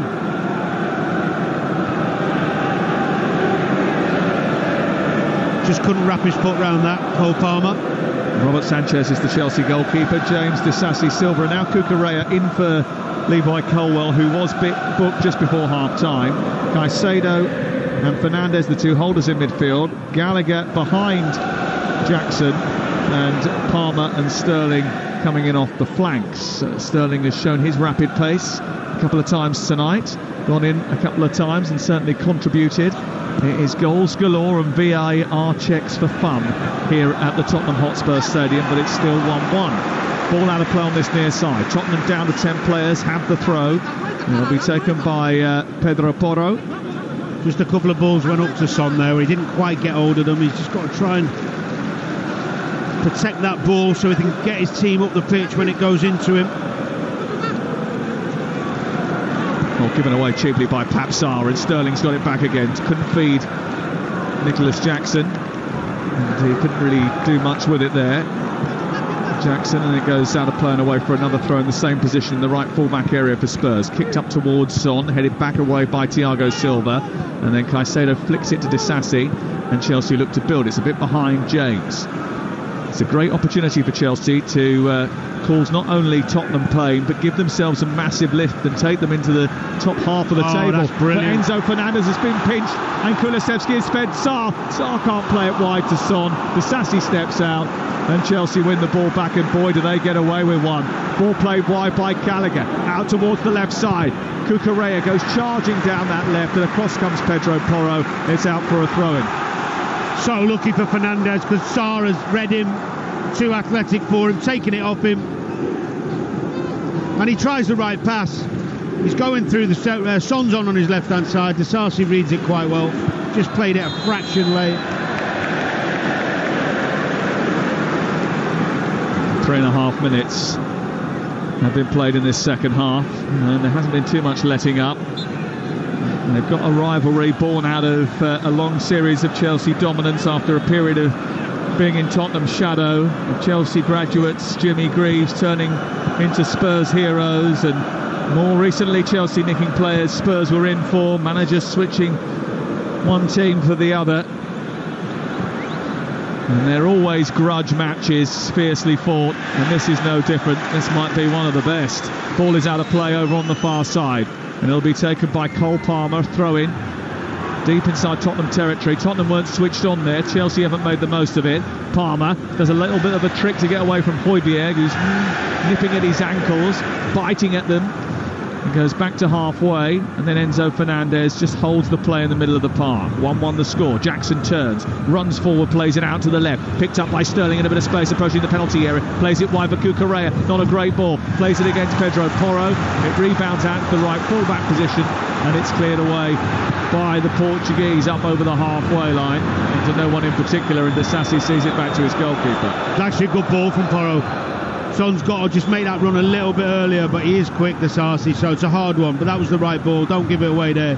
Chelsea have given the ball back to Spurs too often when they've gone into these sort of areas, but Sterling trying to do something with it now. Takes a shot which takes a deflection, spoons into the air, and it's grabbed by Vicario and will be cleared away. See, these are the moments where Tottenham just need to really, really think about what they're doing.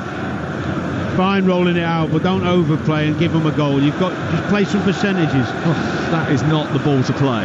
He's played it square into Pierre-Emile Højbjerg, who's surrounded by 3 jerseys. It's come back out to Doggy. He's given it straight to Gallagher, who's on the edge of the Tottenham box. He's being chased now. That was a foul by Basuma. It's going to be a free kick just short of the 18-yard box. Again, it's come from Tottenham playing out from the back. Yeah, I mean, you can't whack every ball long, don't get me wrong, but you have to mix it up when you've got a man down, because otherwise they will just keep pressing and come higher and higher. You've got Kulusevski and Son. I mean, Kulusevski's a big boy. You can play up to him and try and play off him. And if you want to play really long, Son can run in behind and try and run the channels. But just don't do the same thing. They keep playing it out. They just bring Chelsea onto them. Reece James standing over the free kick. Conor Gallagher is there too. Marc Cucurella is 10 yards short of the penalty area and is told to go further forward by Pochettino. Jackson waiting in the box. Disasi is up from the back. It's aimed in towards Disasi. It was blocked off, and that was where he was supposed to run, and he didn't quite make it. And the ball dropped on the edge of the 6-yard box and went behind, and Pochettino's frustrated because apart from Disasi failing to get there, that free kick worked perfectly. Away by Emerson Royal. Papsar receives the ball from the Brazilian auxiliary centre-back tonight. He plays it out wide, being trapped by Gallagher. Looks to chip it up towards Kulusevski, who's beaten to it by Disasi. Well. Loses it to Kulusevski once again, and Kulusevski then feeds the ball down the right channel for Son, who's closed off by Thiago Silva, who is 39, by the way, who just waited right to the very end to put the accelerator on and just edged Son out the way. Disasi brings the ball out. He's fouled by Kulusevski. Free kick left full-back position to Chelsea. 1-1. There was great covering from Reece James as well with Thiago Silva, because Thiago Silva on his own had a problem.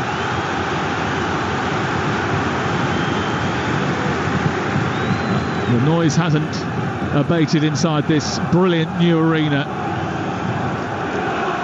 Caicedo deep inside his own half, that Tottenham high line right up on the halfway line again.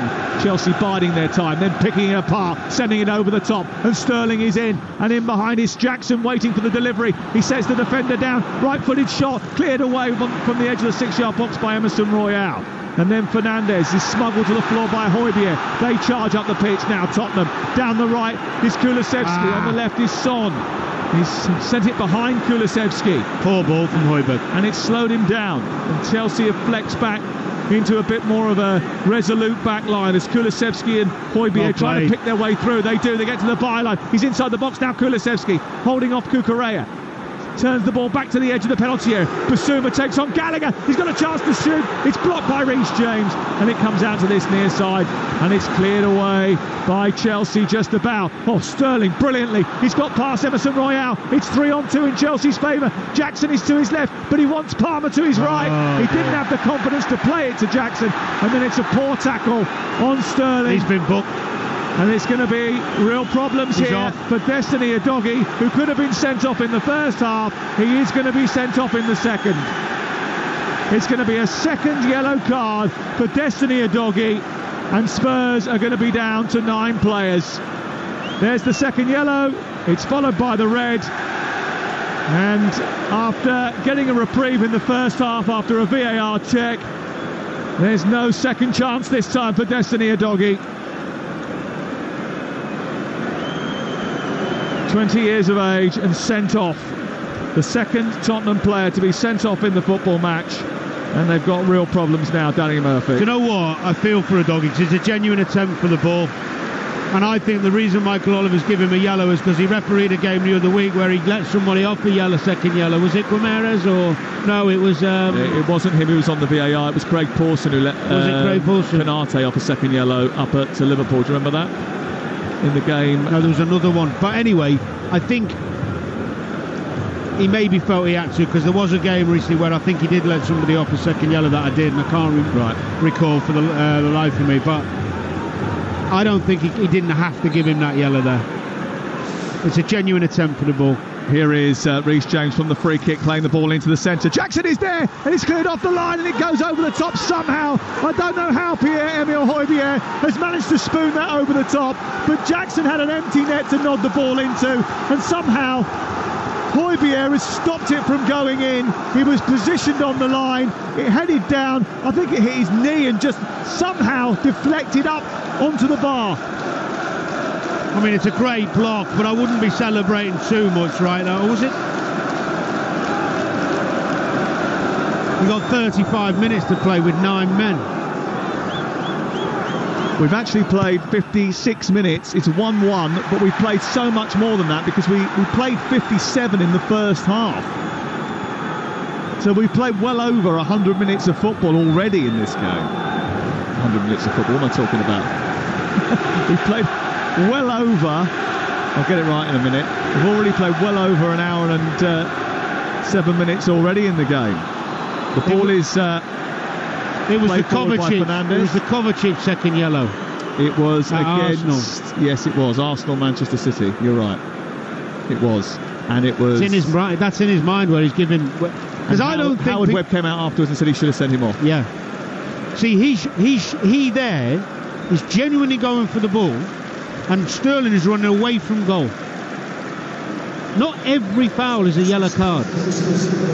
Was that deemed for breaking up a promising attack? Well, not when he's running away from goal over to the touchline. I think it's harsh. Okay. And I think what I'm saying is he's given it because of the Kovacic one. Okay, it's in his head. A possibility. Off comes Enzo Fernandez, on comes Mudryk. Might be a bit of shifting around from Chelsea now. Fernandez been poor. Fernandez, who's had a bit of an injury and didn't play in the game against Brentford, the last game we did on Talksport involving Chelsea. And I think now what will happen is Sterling will go out to the right, Mudryk, who's replaced Fernandez, will go out to the left, and Palmer will play as the number 10, which is good for Chelsea because he's great at dictating the ball. Ball's been played by Mudryk into Jackson. Goalkeeper's backpedaling. He's in behind here. He tries to slip it past him. Can't reach it. Cole Palmer is there to finish it, but the goalkeeper makes another big save, and the offside flag is up anyway. So none of it would have counted. The world's going mad. Football's gone mad. They're going to change that song, by the way, aren't they? Instead of It's Coming Home, they're just going to sing It's Going Mad, It's Going Mad, Football's Going Mad. It is, though, isn't it? It has gone mad, this game. Mudryk's ball on the halfway line into Jackson, which sent him away, which was the whole attack, was the one that was offside. So the whole thing that played out afterwards was nonsensical. Anyway, it's still 1-1. You're listening to Talksport. We played 60 minutes of the game, plus the 12 minutes that we had in the first half. So 72 really for these players to go through, and Spurs have only got 9 players on the pitch now, having 2 players sent off, one in either half. It's been absolutely crackers to watch. It's been baffling at times. There's been a series of VAR interventions and goals that have been disallowed. 4 disallowed goals in the first half, by the way. Clearance off the line from Højbjerg in the second. It's still level at this moment in time. And one of the other commentators who is working for a network doing television tonight turned around to me at half-time and said, "What's the score?" Because it can get a little bit lost in everything that has happened. Here is Cole Palmer on halfway, trying to thread the ball down the right side. He looked to find Sterling, and there was a moment there after you said no where I thought he was going to get it, but Vicario reacted well enough to be able to deal with it. Chelsea have got a lot of the ball now, as you would expect, with Spurs only having 9 players. The way they're playing is a 4-3-1 formation with Son as the lone attacker. Mudryk out on the left, the substitute, comes infield, plays it to Gallagher, 10 yards back from the 18-yard box, floats the ball out wide, space for Reece James, who thunders a ball towards the far corner, and it just licks the paint off the post and goes out for a goal kick away to our left. Yeah, got to be careful, Spurs, not to get too narrow and make it so easy for them to get in that penalty box with the wide men. You've got to keep some... It's got to be narrow to a degree, but not so narrow that you can get shots in like that from Reece James. Okay, so the first change that Spurs are going to make here is Papsar for Bentancur. The second change is going to be Oliver Skip for Kulusevski, who can't wait to get off the pitch. His number hasn't even gone up yet. He's been running around expending energy all over the place. I'm surprised Sar's coming up, actually. Well, he's been booked as well, hasn't he? Okay. If Spurs were to get something out of this, then I'd go as far as to say that's the best point they'll ever have had. Well, listen, we asked the question, can they sustain their current form? Their run to Christmas is not without potential pitfalls, but it's not littered with them. They are the 13th team to take 26 points or more from the first 10 matches. Doesn't happen very often. 6 of the previous 12 went on to win the title. 4 were runners-up. The only one that's finished outside the top 4 were Newcastle 94-95. If they get a point out of this game in these circumstances, then that's going to reinvigorate the character even further, isn't it? And propel the legend of Ange to even greater heights. Yeah, there's a long way to go before that. I've played in games where you've been not 9 but 10, and it's hard work mentally and physically. We talk about managers putting on sessions for teams with 10 players. What about teams with 9? Do you do that? No, I mean you'll do. I did a lot of defensive sessions where you'd be a central midfielder with a back 4 and 2 central midfielders, so 6 of you as a unit against an 11, and see if that 11 can score against the 6. So the back 4 stays in and the 2 central midfielders sit in front of the back 4. Can you beat us? We're not going anywhere. We used to do that a lot. Rafa liked that one, Roy Hodgson liked that one. Did you do it so that the back 4 pushed up to the halfway line? We just wherever the ball was, you adapted. But it is a hard thing to do, to be constantly under pressure as a back 4 for that long. Is it right for Spurs to continue to push up to halfway now? No, they won't. Ball has been played out towards this right-hand side, looking for Son to chase. He's got to get through a lot of work now. Thiago Silva comes across. It's 1-1, 63 minutes. Spurs at this moment in time are going to get a draw out of it. It won't be enough to take them to the top of the Premier League. He's not off. Again, Palmer in behind, looking for Sterling. In the centre is Jackson, waiting for the delivery. Pierre-Emile Højbjerg has done brilliantly, absolutely superbly, to get in front of Sterling, dispossess him and fire it out for a ball out by the corner flag. That's the high line problem. Cole Palmer takes it on from Chelsea from the throw-in right side on the attack, midway inside Spurs territory.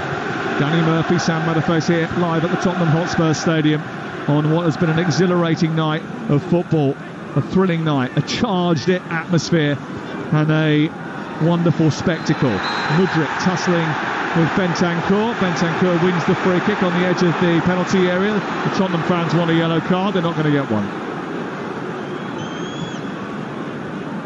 And a lot of people talking to me at half-time asking me the question, have you ever seen a first half like that before? No. And I couldn't recall much that lived up to that. It's early in the season, so it doesn't have the weight of that Battle of the Bridge, which was a defining moment of the campaign, where Tottenham obviously lost the chance to win the title as a result of it. But it does feel like a massive game, doesn't it? And it feels like a big occasion. Mudryk's won the ball, and he's played it through the centre. Goalkeeper's come a long way, and he's done brilliantly to do so.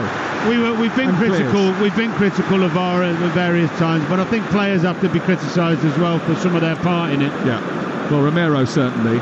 And Doggy was always running the risk after that first half challenge. Gary Neville spoke to us at half time. He thought that was a sending off in the first half. He's gone soft. He's tougher than that, Gary. He was tougher than that. He actually said, Talksport, you're brutal. Here is, we just reel. Gallagher out towards the right-hand side. Chesting the ball down was Reece James. Back to the edge of the area. Caicedo recycles it. Cucurella out wide to Mudryk. All Chelsea now. He flicks the ball into the box. It's half-headed away. Moises Caicedo's going to get there first. It's James. It's Gallagher. They're queuing up on the edge of the box, but no one's prepared to pull the trigger. James now into the box. Smuggled away by Højbjerg again. And it's out and away for another corner over on the far side. 65 gone. There's still a long way to go for Spurs. 1-1. So hard for this Tottenham team to just keep fighting and sticking in there, because they know if they concede, it's done. Cucurella back to Thiago Silva. Back in field again it goes. Caicedo. Chelsea being very patient. Pochettino with his raincoat on hand, rammed into his pockets. Watch Cucurella go up towards the edge of the penalty area, spread it wide to the left. It's a terrible ball by Mudryk. Straight out of play and goes out and away for a goal kick away to our left-hand side. Chelsea's defence has been pretty solid this season. Before tonight they'd only conceded 11 goals, which ranked them as the 5th best in the league. Conceded one tonight very early on, but they haven't been tested for a long time, especially not since Spurs have been reduced to 9. No, and I don't think they will be. Postecoglou can join an exclusive club tonight if he avoids defeat. Can he hang on? Can they hang on? Only Frank Clark in 1994 with Nottingham Forest and Maurizio Sarri in 2018 have achieved an unbeaten 11-game start. Spurs stand at 10, yet to lose this season. Can they stretch that to 11? They will have to stretch every sinew to ensure that they keep Chelsea at bay. Ball over the top, floated by Disasi. Mudryk is offside. You see, Nicholas Jackson and Sterling have both made great. Palmer, made 2 great runs before that. If Reece James had played them, they were in. It's high risk, this high line, especially with 9 men. But I suppose they think it's the lesser of 2 evils. But I'd be amazed if they go another 24 minutes without getting done with that high line. The sports bar will be open for business when we finish. 03717 22 33 44. God knows when that's going to be, by the way. Sports bar will just be closing when we're finished. They'll be taking your calls right the way through the night on Talksport about this game. It might be a game we talk about for a very long time indeed. The ball is on the halfway and Cucurella has made a run from deep and it's played into him by James, and Cucurella's in behind here. He's done brilliantly to hold on to it. Tries to shoot. What a goalkeeping save that is from Vicario. It was brilliant, magnificent, athletic and agile, and he got in front of Cucurella when he was certain to be beaten. What a save from the goalkeeper. Great timing, made himself big. Good break from Cucurella, timing of the run. Ball played out wide to Palmer. Palmer towards the edge of the box, turns it back. He needs a bit of help. He had James go on the outside. Caicedo, Palmer, James out wide again. Palmer flips it to him. It's a little bit short. The offside flag. He should never be off though, Sam. You can see across the line. You can't be off.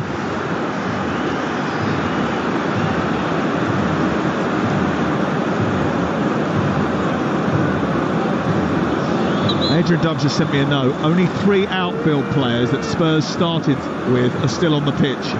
Son, Porro and Bissouma. That doesn't happen very amazing, often. Isn't it? Yeah. In fact, it's probably never happened before. Well, you can have 5 substitutes, and I suppose if you have 2 players sent off, it's likely that it could happen. It might not happen in the Premier League era, though. It might have happened somewhere. Tell you what, 81089 on the text if you can remember it ever happening again. Cucurella, what a brilliant save. Got in behind the defence. He did brilliantly actually to hold off Porro, who was faster than him, cut inside, but by the time he went to shoot, he got the ball straight at Vicario. He's made a brilliant save, but I just wonder whether or not Vicario, having taken it in the face, might have a head injury here. I think it's good old gamesmanship, Sam. Give everyone a breather, get some fluids on board, give everyone a rest. Ange's talking to Dyer Ange Postecoglou's talking to Eric Dyer at the moment on the sideline, probably about that high line and when to do it and when not to, because it's suicide at the moment. Let's think about this carefully. Let's work out what's happened in this game. Spurs took the lead after just 6 minutes. Kulusevski scored the goal. Then it all started to fall apart. Romero was sent off. Maddison had to come off because of an injury that he picked up. Mickey van der Ven pulled his hamstring in a chase with Nicholas Jackson and had to be replaced. All of that was in the first half. Chelsea got a penalty after they had a goal disallowed because of Romero going in high on Enzo Fernandez. I mentioned that he was sent off in that first half. In the second half, and Chelsea had, by the way, the ball in there 4 times in the first half and only 1 registered. In the second half, Udogi's been sent off. We've had a clearance off the line, several brilliant saves from Vicario, as Spurs continue to try and play with that high line, and Chelsea keep getting in behind over and over and over again. They're down to 9 players. Centre half, by the way. There's 20 minutes to go, and Spurs have made all of their substitutions. I think they have, yeah, because they've got Emerson Royale on the pitch, Dyer on the pitch, Skip on the pitch, Højbjerg on the pitch, and Bentancur on the pitch, all 5. So if the goalkeeper does have a problem, they're going to have an even bigger one. Here is Skip over on the far side. It has been absolutely chaotic. It has been absorbing. It has been a match you cannot take your eyes off. At one stage in the first half, someone had come up to me, talking to me at half-time, said, I literally glanced at my phone for 10 seconds and missed something essential. That's how big it is. That's why you don't need 2 devices. You just need Talksport. And if you want to download our app and flick between the 2 stations and listen to Virgin Radio and Talk TV and Times Radio, just download our app and you've got everything there. It's a world of entertainment at your fingertips. This game's been a world of entertainment. Chelsea have just rushed a set piece on halfway and the ball's been given back to Spurs. Don't need to play long. Just keep working the ball short, wide, switch of play, short, keep playing. 1-1, 72 on the clock. Spurs haven't won 5 Premier League matches in a row since December 2018. The man in the opposition dugout was in charge then. That won't be happening today, Sam. Still finely poised, last minute set piece, anything can happen. Don't rule it out. I think they'll be quite happy if they just manage to avoid defeat. Happy? I think they'll be delighted. Yeah. Thiago Silva through the centre circle, out to the left, and it's taken on by the slender figure, blonde-haired Mudryk, who overhits the ball, runs into Porro, commits a foul. It's a free kick, and actually he is lucky not to be booked here, because that's the 2nd or 3rd time he's been penalised for a clumsy challenge. And the Tottenham fans recognise that, and they want to know why. And they will ask questions as well at the end of the game, why in all of those litany of offences and issues and controversies that I've already mentioned, Reece James wasn't sent off. But then I suppose Chelsea will say, well, Doggy could have been sent off in the first half as well. I didn't see that as a sending off personally. Running back towards his own goal. I think there'll be more questions than answers that are asked after this game is up. 1-1 with 18 of the regulation minutes to play, plus whatever else has to be added on. We've got a huge amount of added time in that first half, 12 minutes, and we'll have a lot more in the second as well. Away by Pedro Porro. A game which at times is just literally taking you to a different dimension. Foul by Cucurella on Pedro Porro. Cucurella did well getting that, Porro. It's a little unfortunate there, Cucurella.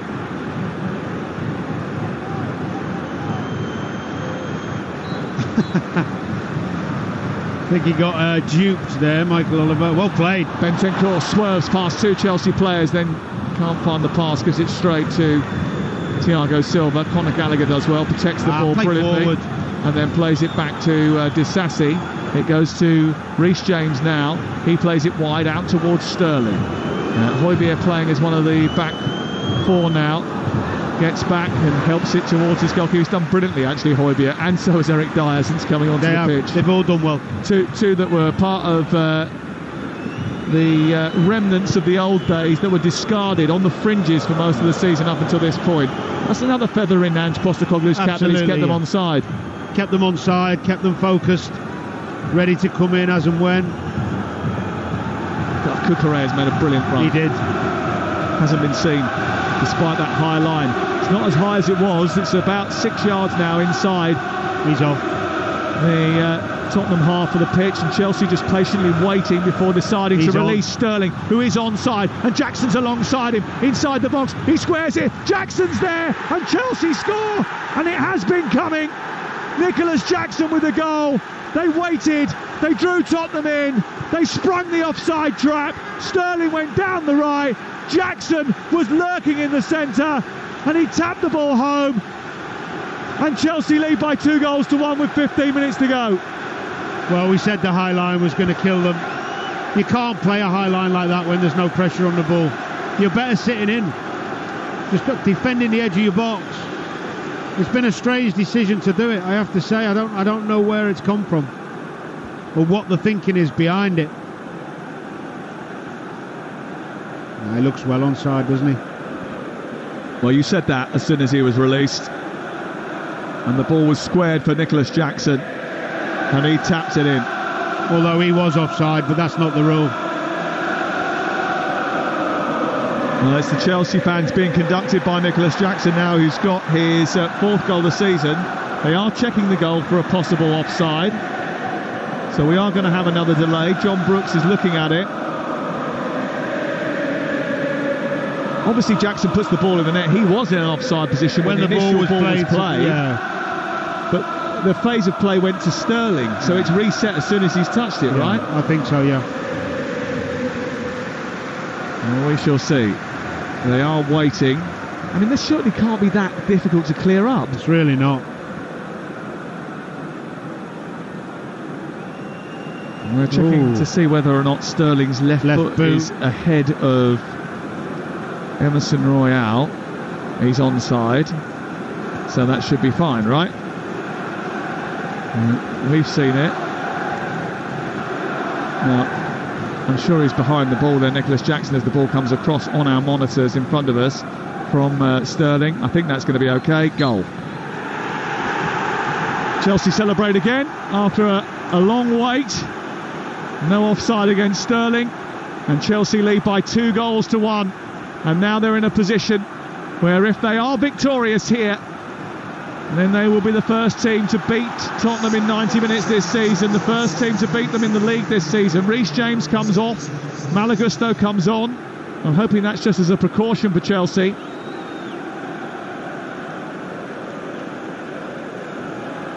But it's been a terrific, enthralling game. And James has played his part. He's coming off now. Conor Gallagher has the captain's armband as a result.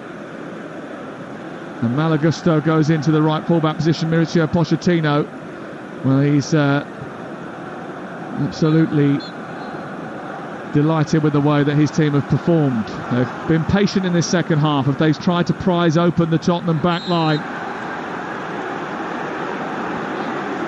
This is their only chance, really, Tottenham. If they get, I mean, problem is they've not got any of the big boys. Dyer's the only real threat physically from a set play.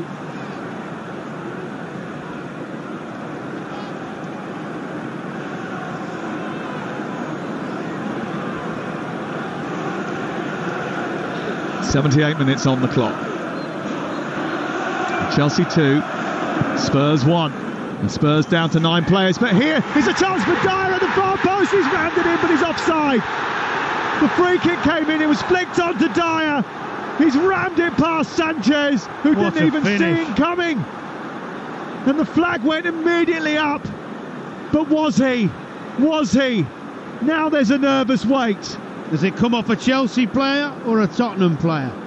If it comes off a Chelsea player, he is off. Then he's offside. If it came off Bentancur, then he's onside. Who's it touch? It touches Bentancur first and then on to Disasi. I think it'll be ruled out.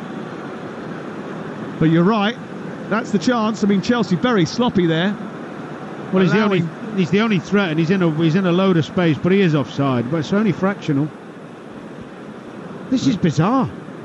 It just keeps going on. Just when you think that it's all going to...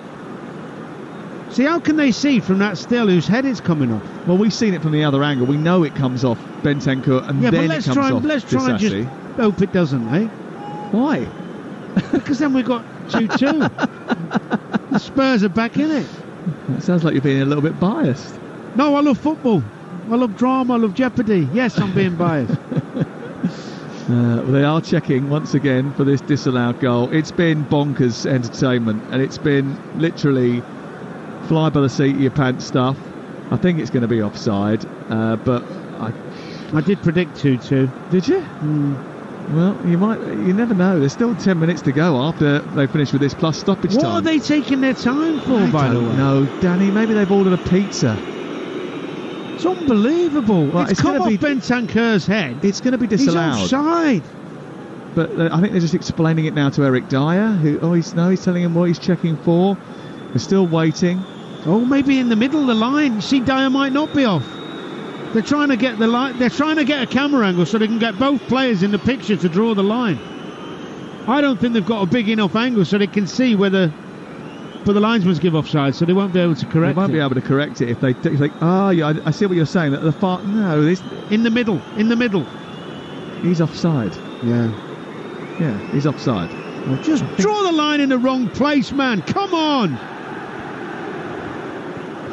No goal. It's 2-1 to Chelsea. Burst my balloon there. Well, we've still got 10 minutes to go, and Tottenham has still had a threat, even though they've had 9 men.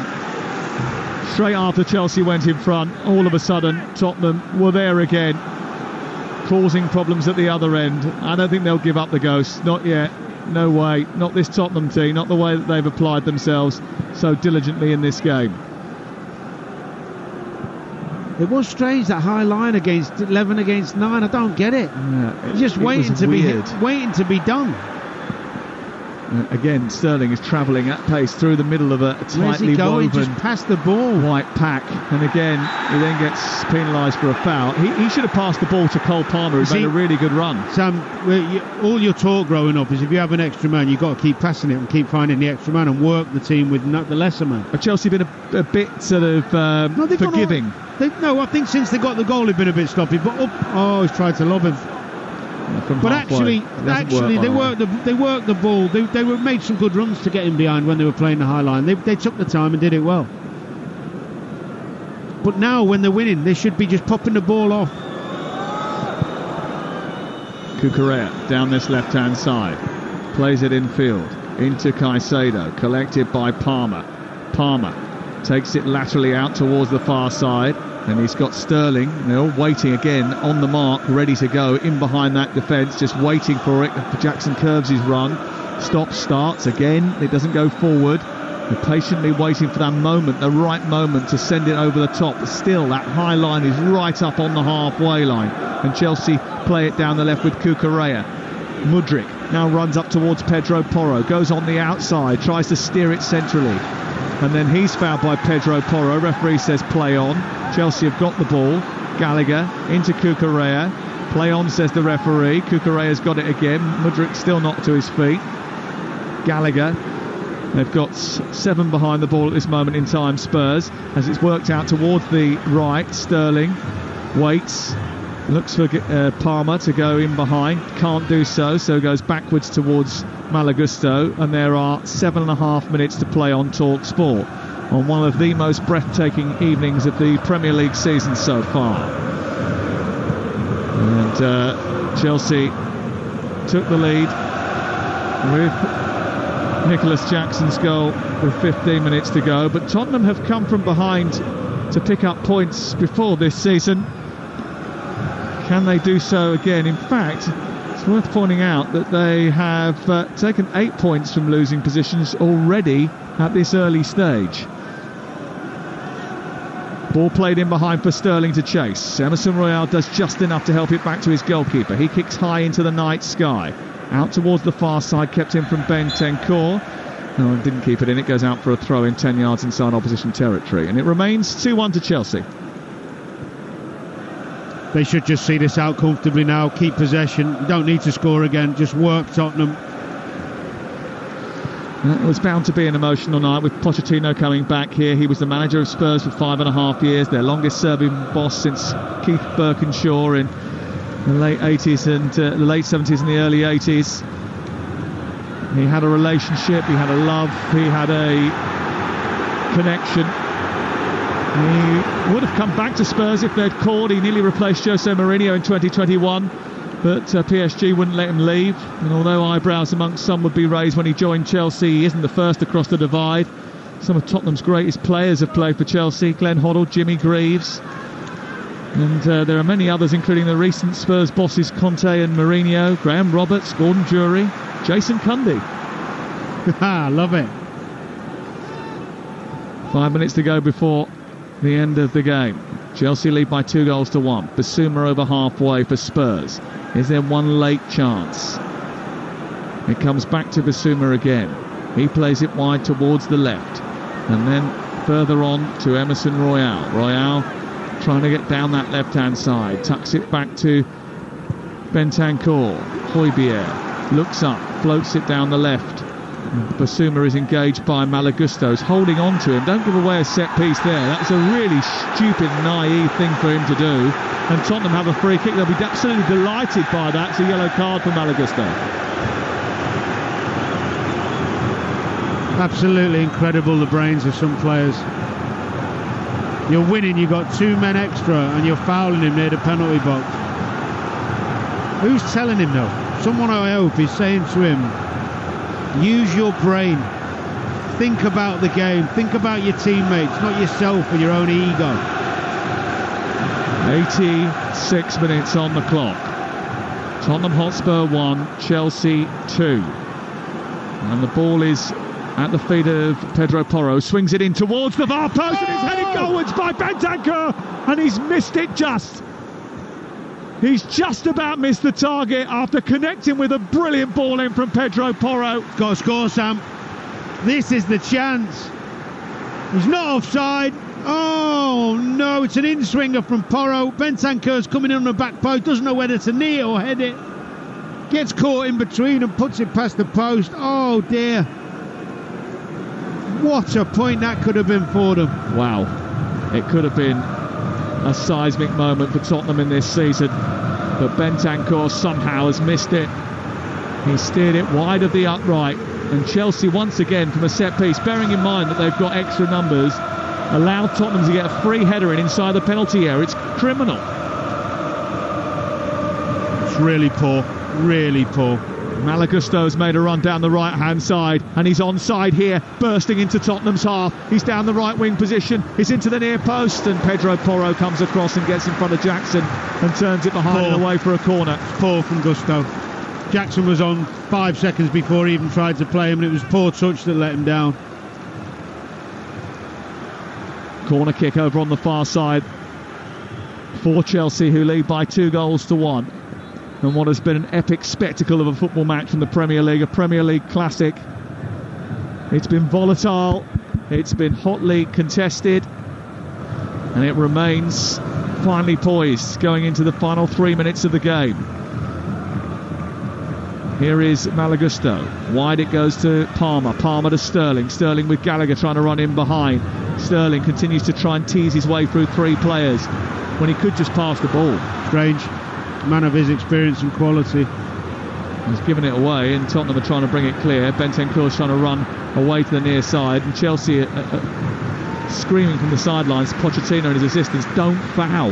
You don't need to give anything away here. And Tottenham desperately trying to get back into it. They've shown great character. Some of those players that have been out of the team for a long time have been brilliant, but they are going to lose for the first time in the Premier League this season in the next few minutes, unless they can find an equaliser. Ball has been played over the top for Mykhailo Mudryk to chase. He might get there ahead of Vicario. He was late on Vicario, and he's going to get at least a yellow card here. Well, the ball was played over the top into the left wing position. Mykhailo Mudryk went dancing down into it. Out came Vicario. He got there first, and the yellow card comes out for the Ukrainian. Well, the ball went over the top. Yeah, brilliantly played by Moises Caicedo. Mudryk wasn't going to get there. And then Vicario, I mean, he did get fouled, but he amazingly managed to spring himself up and changed direction, contorting in the air. Oh, dear. So brilliantly that I actually think he might have been recruited for the Italian high diving team. He's been a gymnast in his day, the boy. Sterling is off and Leslie Ugochukwu is about to come on. We're in the 89th minute of the game, and it is still 2-1 to Chelsea, and the winning goal going to be scored by Nicholas Jackson. I feel disappointed in the game we could have had. Yeah. Do you feel disappointed that Chelsea scored with 15 minutes to go and they weren't still searching for it like now? It was still on a knife edge now. Yeah, of course, but we've had Tottenham nearly score and have the goal disallowed, so we've had some entertainment in the last part of the game. But I'm talking about the quality in which the game started, and then to be changed by Romero's stupidness. Really, it's a shame for the game that was so high tempo, so forward thinking in terms of two teams both wanting to win and go after each other. I think it could have been a real classic. The only thing that could happen now is if Vicario can't continue, they put Eric Dyer in goal and Spurs score an equaliser in the 9th minute of stoppage time. That would definitely etch it into Are we the on memory. overtime, by the way? 9 minutes of added time at the end of the 90. No, I mean pay. Oh, right. What time is it now? It is it past 10 o'clock? Yeah, it's 10 o'clock now. So the sports bar, which should be open for business, is it's still locked out. You still can't get a bevy and a bit of reaction. 03717 223344 is the number to call if you want to speak to Jamie O'Hara and Colton Cole tonight about what was just an unbelievable game of football. The lines are open now. You can take your opportunity to give your opinion to the boys. Malagusto plays it back to his goalkeeper. Sanchez kicks it clear uncertainly. Up into the air it goes. What are you doing? Pushes Emerson Royale in the back. Why? Unnecessary. Silly thing to do. And again, giving away a free kick when he doesn't need to give away a free kick, and putting Chelsea under pressure when he doesn't need to put Chelsea under pressure. And Spurs know it. And they sense maybe one more possibility. Ball into the box. It's headed into the air by Ugochukwu. Dyer keeps it alive. Son trying to get underneath it. Keeps it alive. It drops inside the box, but there's no white shirts. There's just not enough of them inside the area because they've been robbed of two players. Still struggled a bit with it, Chelsea, didn't they? They're struggling with the set plays. Yeah, bizarre. It's happened ever since Spurs have gone back on the attack after that sort of 30-minute period where they didn't have the ability to. 2-1, and it's with Emerson Royale, far side. Dyer, you've got to get that. It's forward by Højbjerg, looking for the diagonal up towards Emerson Royale. Is allowed to win the header. He nudges it into the path of Bentancur. Basuma is joining here. He's got Skip and Son to aim at. Højbjerg plays it wide. Good football from Spurs. Ball into the box is not a good one. And Gasto manages to deal with it, juggles with it, hits it into the air and clears it out towards the far side. They couldn't, could they? Come on! There's one more late VAR check in this yet, Danny. No, you never know. You never know. 93 minutes gone. You're listening to Talksport on a thrilling night of football. Skip round the corner on the halfway line. Pedro Porro is beaten to it by Cucurella. Foul against him. And it's going to be a Chelsea ball.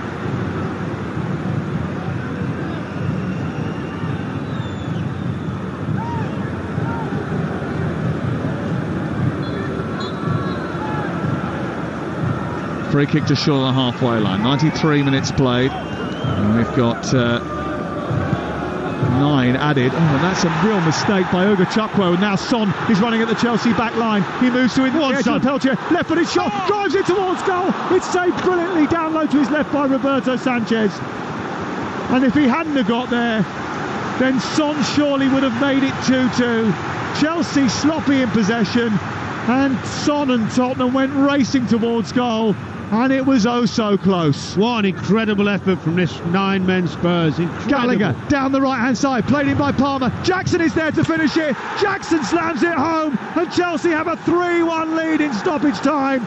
And it's curtains for Tottenham now. And Ange Postecoglou's unbeaten record is going to go. A brave effort with 9 men. But unpicked in the end by Chelsea, getting in behind that high line again. Nicholas Jackson at the double, and Chelsea are taking all 3 points from Tottenham Hotspur Stadium once more. It's Tottenham 1, Chelsea 3 at the end of a most memorable, thrilling, intoxicating game. Seconds beforehand, Son could have equalised. 30 seconds later, Chelsea are home and hosed. Spurs fans appreciating what these players have put in. Forget the bad guys who've gone off with the red cards. These are the guys on the pitch with 9 second half, put in a tremendous effort and deserve the applause the supporters are giving them. Yes, Chelsea have killed them off now, but what a fantastic bit of character shown from this group. Something the manager can take from this game. I know they've lost and they've got some injuries, but these players are in it. These players are in it with him, battling till the end, showing commitment to the cause. Tremendous. I'd be delighted if I was Postecoglou. I actually think that they will be happy in defeat, that they have learnt so much about what they've got, and what they've got is better than anything I think they've seen at this stadium since Pochettino left, probably. They've got character. At this stadium, probably. They've got energy, they've got character, they've got desire, they've got personality. There's something about the group. Yeah, they're going to lose 3-1 tonight with 9 men. They made mistakes, stupid mistakes. Udogie shouldn't have got sent off, nor should have Romero. That indiscipline has cost them. But there are things in this performance which Tottenham will learn from. Absolutely. And Chelsea will take a lot from it too, because they're going to win a London derby. They don't win many of those, and it will take them into the top half of the table.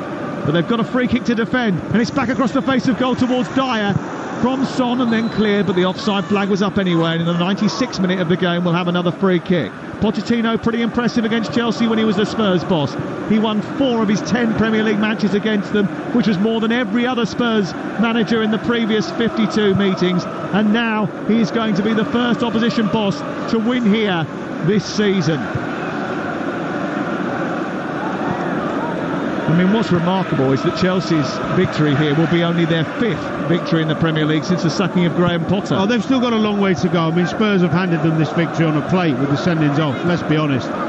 You know, the game was really tight and end to end when they had 11-11. It's been a brilliant spectacle. It's been absolutely absorbing. It's been wonderful and a privilege to be here. It's one of those matches where you take stock, go home, download it, watch it again. He's in for a hat-trick. A lovely ball through the middle onto Jackson. A chance to complete the hat-trick here. He hesitates, rounds the goalkeeper, pops it into the empty net. And Nicholas Jackson proves maybe he is for real. A hat-trick against Spurs will make him a Chelsea cult hero. A goal in the 98th minute to ensure all 3 points. He races behind that high line. He stutters and stops and rounds the goalkeeper and pops it into an empty net. And Chelsea lead by 4 goals to 1. And Jackson has a hat-trick. It's tough on those Tottenham boys. It's crushing after the effort that they put in. Good finish from Jackson, actually. Will do him the world of good. Ange Postecoglou looks to the floor.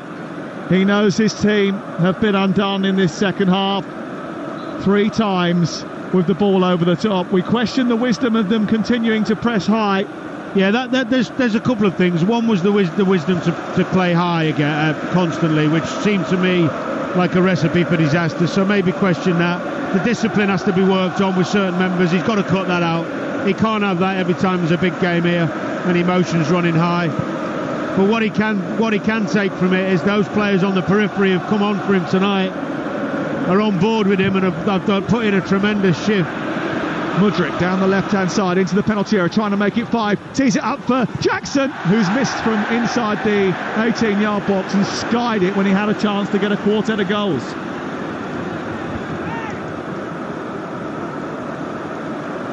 See, this is where, if I'm a Tottenham player, I'm just having a word with Michael Oliver and saying, Michael, blow the whistle, will you? And they've played the 9 minutes. Game's done. Chelsea have scored 4. Tottenham have 1. They used to call it 3 points lane. And now they're going to win for the 5th time at the new Tottenham Hotspur Stadium. Michael Oliver blows the whistle. And it is done. Ange Postecoglou may be Spurs Superman, but Chelsea are always their kryptonite. They have only beaten Bournemouth, Palace, Leeds, Leicester, Luton, Fulham and Burnley in their last 39 Premier League matches. So they will scratch their heads and ask how on earth in their 40th game have they come to unstoppable Tottenham and prevented them from going back to the top of the Premier League. The answers are multiple. So much happened in this game. Sendings off, disallowed goals, mistakes, tactical errors. But Mauricio Pochettino, the man that led them into this stadium, is the first man this season to beat them in it. It means Manchester City end the weekend top of the table. It's finished Tottenham 1, Chelsea 4.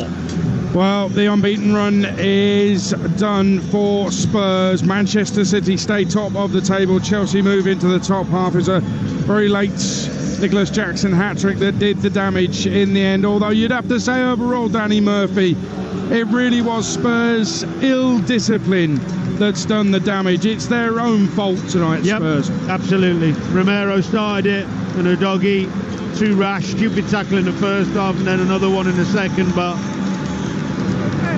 the positives being for Ange Postecoglou, there's some of these squad players he might have had question marks about, especially after the Fulham League Cup game. They've come on and they have put in a shift for him. And at 2-1, they had the disallowed goal and they had a great chance from Bentancur to actually get it to 2-2, which would have been incredible. Well, you know what? Right at the end there, as the full-time whistle went, the fans, the Spurs fans, were still singing and supporting their players. Sure, some of them had left. It's 4-1. It's a difficult place to get out of. But a lot of them were still here singing. They could appreciate what had gone on here tonight, the circumstances of it, and what those players out on the pitch brought. Absolutely. Fans want to see passion. They want to see a dedication to the job. They want to see you work hard and play with courage and quality. And sometimes when you're down to 10 men, 9 men, whatever it was tonight, you can show them how much you care for that shirt and how much you want to be at this club. And they did that. And I think the fans here are happy because they've been seeing some great football. And for the first time tonight, they had a team on the back foot who really had to dig in, and they did. And the scoreline flatters Chelsea, really.